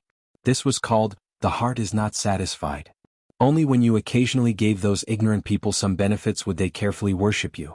However, most Yin gods preferred human flesh and blood. Man was the spirit of all living things.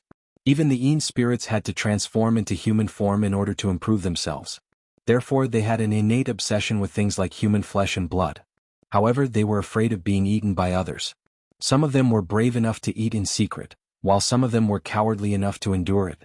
Only the great demons of the true state and above were not afraid. However, the people of Daotong didn't care much about sacrificial ceremonies. Some cultivators who roamed the world would interfere, but Daotong and the imperial court did not oppose it. Because this was a tradition. Such a thing had existed since the beginning of humanity, and it was deeply rooted in people's hearts. Sometimes, forcing it would make the ignorant people unhappy. The government did not advocate or oppose it. There were even some officials who believed in this and would bring out prisoners who had already been sentenced to death by the imperial court to be sacrificed when the local area was really dry. For a death row inmate, this was a benefit. A life that was supposed to be lost was taken just like that, and his family would be compensated. The city of Wei was an enlightened place. It had been 100 years since the last time they held a sacrificial ceremony.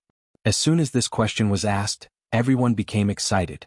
The dead praying for rain sounded terrible, but everyone believed that it would not happen to them.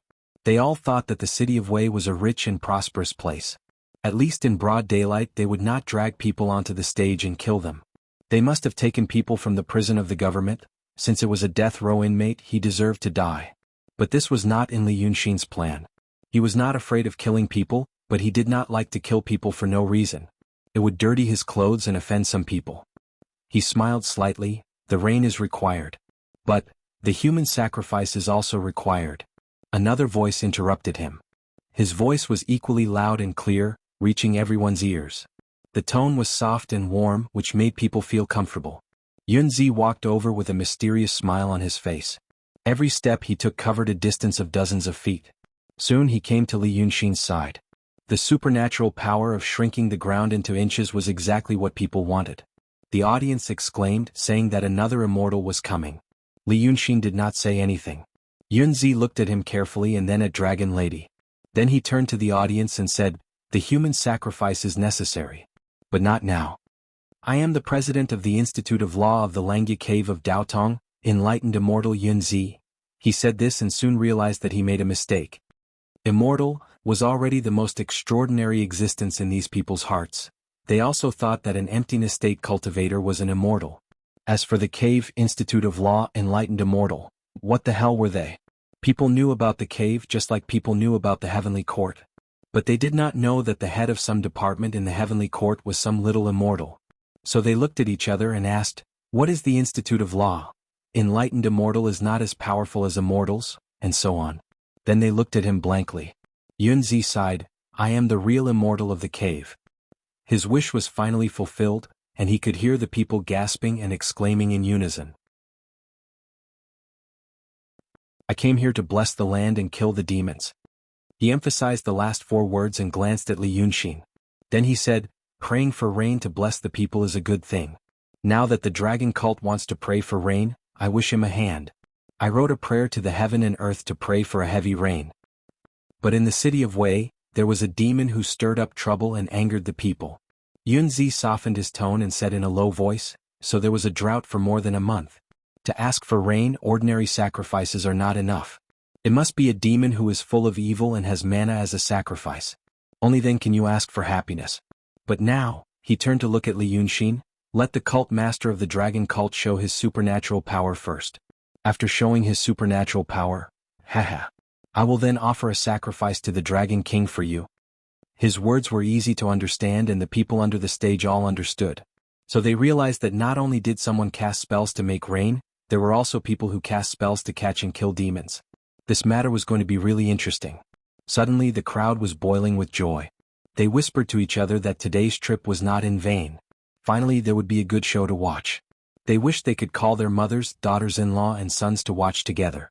Then it returned to the bustling market from before. Yunzi looked down at the crowd from the high stage. He turned around and his robe sleeves fluttered. He was really like an immortal. He walked slowly to the front of Li Yunxin and looked at him calmly. "You are smarter than I thought." Li Yunxin raised her eyebrows and lightly patted the folding fan on her palm. "What kind of amazing thing have you learned?" she asked. "Not much. But..." Yunzi suddenly let out a self-deprecating laugh. "Previously I thought you were the Lord Tongtian, so I talked a lot with you. Later I thought you and the Lord Tongtian worked together to set up this trap. Although I was a little disappointed looking at your age, I thought you were a genius." He snorted, "It's just that now I know that you, kid, are just another sharp-tongued, gutsy fugitive. But, You are a fugitive who cultivates the path of painting. Li Yunxin's action of tapping her palm with the folding fan paused slightly. But he quickly hid it with a smile. All this was seen by Yunzi. He walked closer to Li Yunxin and put his hand on his shoulder. To the people under the stage, it looked like Sendo was talking to the dragon cult master, and it was just an intimate action. But in fact, Yunzi only touched Li Yunxin's shoulder and then withdrew his hand. He walked to his side and stood beside him. Yunzi looked at the people under the stage side by side with him and said in a moderate tone, "Dao Tong shepherds the world, so he has to take care of many things. For example, the city of Wei is a big city, and its influence is not limited to one prefecture or one state. In the city of Wei something happened. A whole street was destroyed. The demon cultivator showed his divinity in public and so many people died. Dao Tong is responsible." He slightly tilted his head to look at Li Yunxin. There must be an explanation. Otherwise, why do you think the imperial court didn't send an official here 2 months after the accident, and no one else investigated this matter? Because this kind of thing should be handled by Dao Tong. I'm here to handle this matter. The Jade Script of Illumination. Ling Kongzi. One is an object and the other is a person. They're just points. And the influence of the matter is the surface. Do you think I'm here for the Jade Script of Illumination? For Ling Kongzi? No. I'm just here for the matter itself. Since I'm here, I need an explanation. Do you think it's interesting to pretend to be Lord Tong Tian and lure me into a trap, huh? Yunzi chuckled softly. When I was your age, I also liked to walk between cliffs and ferocious beasts. I was a famous knight-errant at that time. I liked that feeling. Life and death were on the line, but it was in my control. But I did that. I walked between cliffs and cliffs with iron chains around my waist. I walked among ferocious beasts whose teeth had been plucked out. I was sure they couldn't hurt me. But you, Yunzi looked at Li Yunxin with eyes like 2 arrows. You deceived a Taoist immortal with some tricks that you thought were exquisite. Don't you know you are seeking death? I thought you were hatred, the son of Long Erzi. When Lord Tong Tian said so many things to you, did you think it was true? Yunzi looked at him. With a sneer, he turned his head again. I'm the president of the Law Academy of Langya Cave of Dao Tong. Even if I want to plot and get something, how can I collude with demons? Want that hatred to sleep beside my bed? What a joke. Not only can I obtain power, I can also obtain a mystical merit of killing the dragon son. Why wouldn't I want it? But, you are not hatred. The female monster beside you is also not Yazi.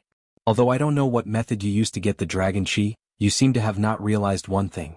You've already sent yourself to the position that I've left for the dragon son Yazi in my plan. The real hatred may be able to fight like a cornered beast. But you. Yunzi looked at him with slight mockery. Do you still think it is interesting to walk between cliffs and ferocious beasts? You think you are smart, but you have provoked someone you shouldn't have. Now I really want to see how you can summon a heavy rain. Well, some mean spirits with supernatural powers can sprinkle some rain from the sky. I have seen this kind of thing. Those so-called Dragon King, worshipped in remote places in the mountains and streams are mostly like this. But now listen carefully. Yunzi turned sideways and said to Li Yunxin seriously, I promised them a heavy rain, so I need a heavy rain. I also told them to kill demons to sacrifice to Dragon King. If you can't get the rain, then you are the demon. I won't kill you immediately. I will let you suffer all the pain in this world so that you can ask yourself, how dare you lie to a perfected person? Li Yunxin's expression changed as if he was trying hard to suppress his feelings. After a long while, he finally heaved a sigh of relief and took a step back from Yunzi. He blinked and said, Why are you so angry? Yunzi only looked at him without sadness or joy on his face. Li Yunxin sighed, Well, I admit that I shouldn't have lied to you before. This is very hurtful. Just now in the red corridor, I shouldn't have quarreled with you, okay? After saying this, he looked at Yunzi's expression again. Yunzi still didn't move, nor did he speak, only staring at him. But the people below the stage saw that the 2 immortals on the stage didn't move and only talked for a long time, so they became a little impatient. At this time it was already noon. The sky was gloomy and hot, and now with so many people gathered together, it was even more stuffy. They really wanted to immediately have a rain. Even if it was a drizzle, it would still cool people down. Therefore, the people below the stage slowly began to discuss. One person definitely wouldn't dare to ask 2 Sendo to do something. But a group of people or 10,000 people was different. The collective consciousness wrapped around them, and finally, the desire in their hearts converged into a unified voice. they began to ask the leader of the dragon cult to quickly send down the rain to relieve the heat of the summer. Both Li Yunxin and Yunzi heard this voice.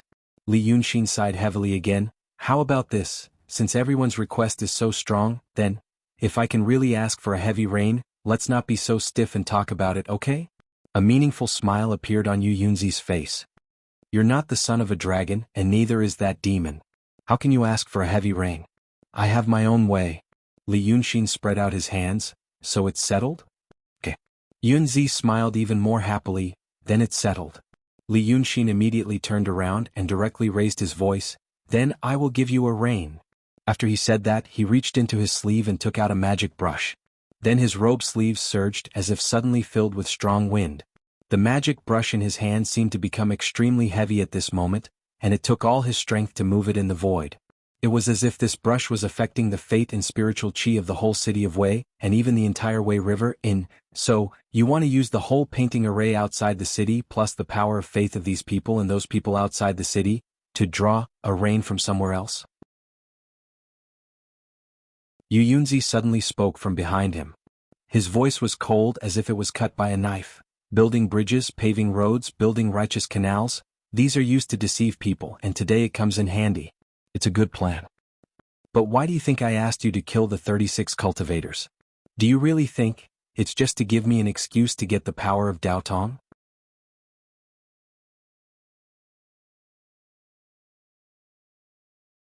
Chapter 186. It was common sense that one should not easily withdraw one's spiritual power when performing a spell. That was because the unformed painting array or book array was like a pool that contained turbulent spiritual power. Now an opening was made in the pool, and a thin magic brush was used to stir a certain key point. The original balance was disrupted, and a new balance was formed. Finally, the spiritual power flowed into a system, and became a circular array. This was the finishing touch. The finishing touch of an ordinary painting really only needed one stroke. But now, Li Yunxin was controlling the big array using the city of Wei and the land outside the city of Wei as the painting paper. It was not that easy to finish it. But he could not stop now. Once he forcibly stopped, the backfire would not just be the spiritual power of a painting, but the spiritual power of hundreds of thousands of people's yang qi and faith. But he could be distracted. He slowly and painstakingly wrote the last stroke and said, "You actually know." He turned his back to Yunzi, and his voice did not have any other meaning. But because he used all his strength to guide the big array, he was a little breathless. I know. So you can't pray for the rain today. Yunzi took a step back and walked to the side of Li Yunxin so that he could also see the actions of the three flowers. You used the painting array to pray for rain, and then the power of wish skyrocketed. As for who the power of wish was given to, maybe it was not the demon I thought. But it doesn't matter. Your plan is a series of plans and so is mine. Enough of the drama. It's time to get down to business. Yunzi said this and took 2 steps back. But he did not make a move and only quietly looked to the northwest. Suddenly, a stumbling figure appeared in the crowd. She turned out from an alley wearing a ragged Taoist robe and rushed around. She was a little far from the high platform, so it was not clear what she was shouting. But everywhere she passed, people showed panic and hesitation on their faces, and looked directly at Li Yunxin on the platform. It seemed that it was a female Taoist. She attracted the attention of many people nearby, and they all made way for her. Because she was covered in blood, and her clothes were torn, revealing the wounds underneath. It wasn't a sword wound, but rather a bite from a ferocious beast.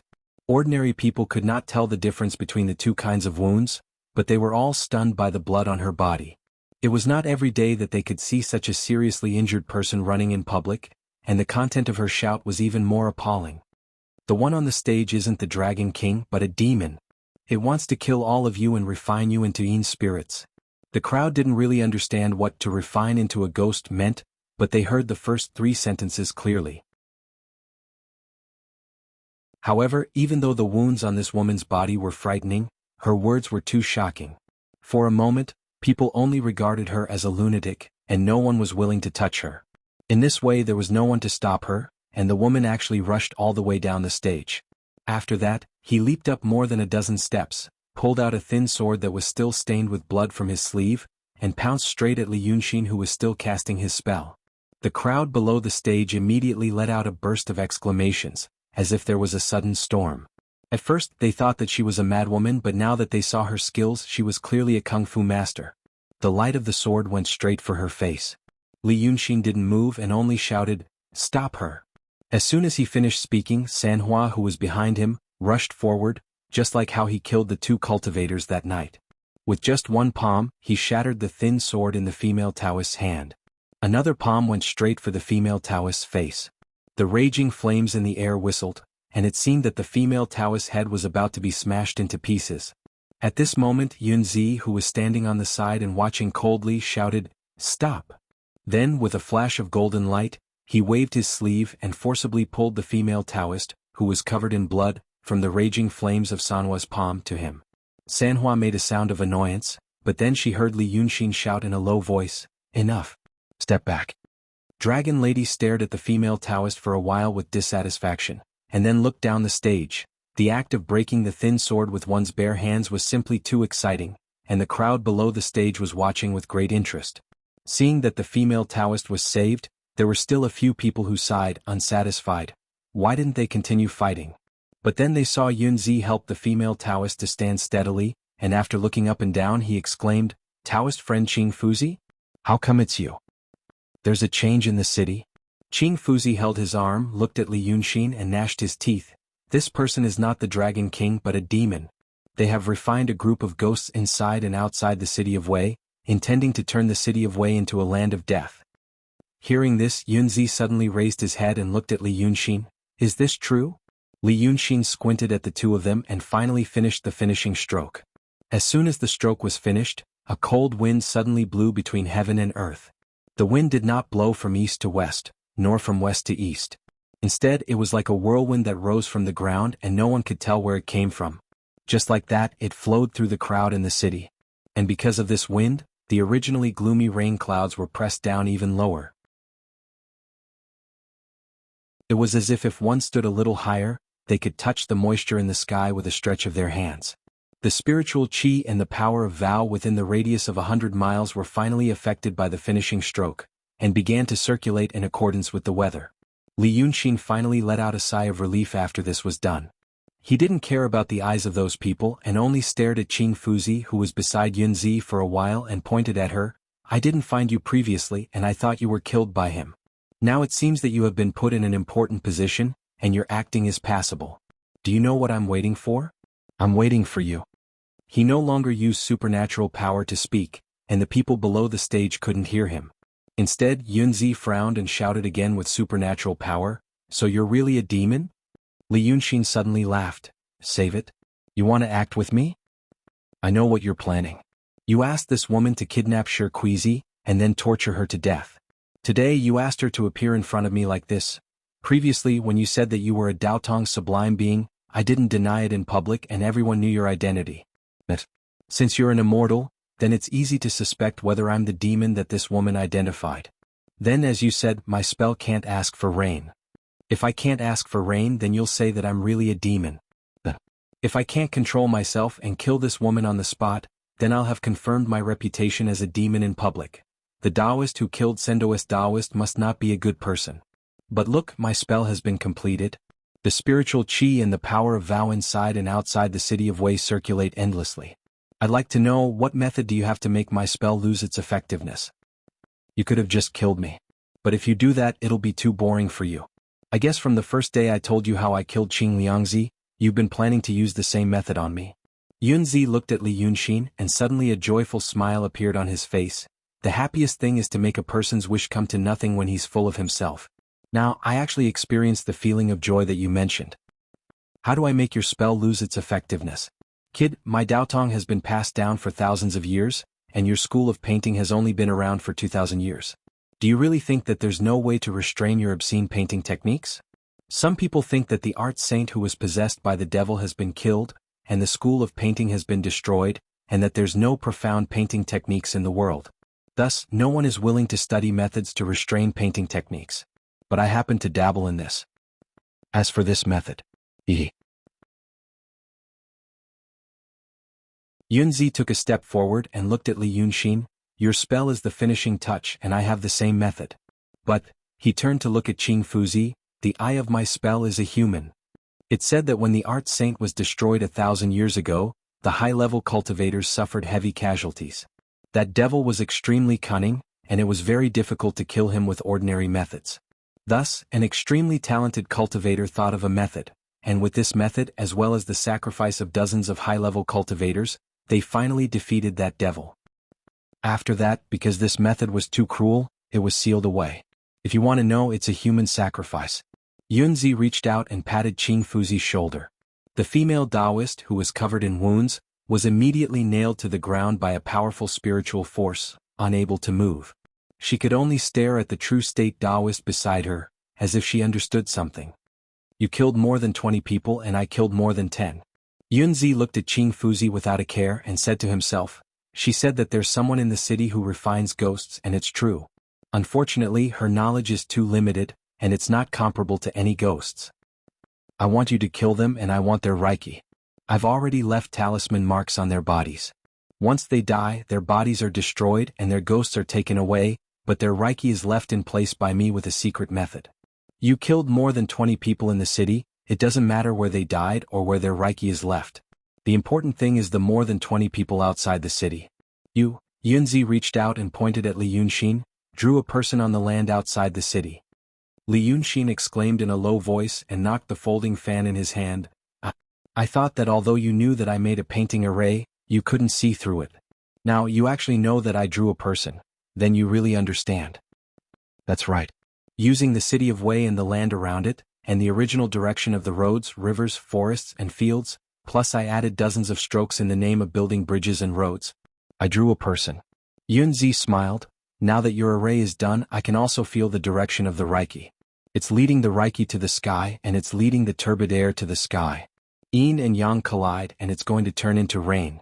Such a big array can bring rain, and those people's power of vow will increase greatly. But who are you going to give this power of vow to? Of course it's for myself. Such a good thing, why should I give it to others? Li Yunxin said with a smile.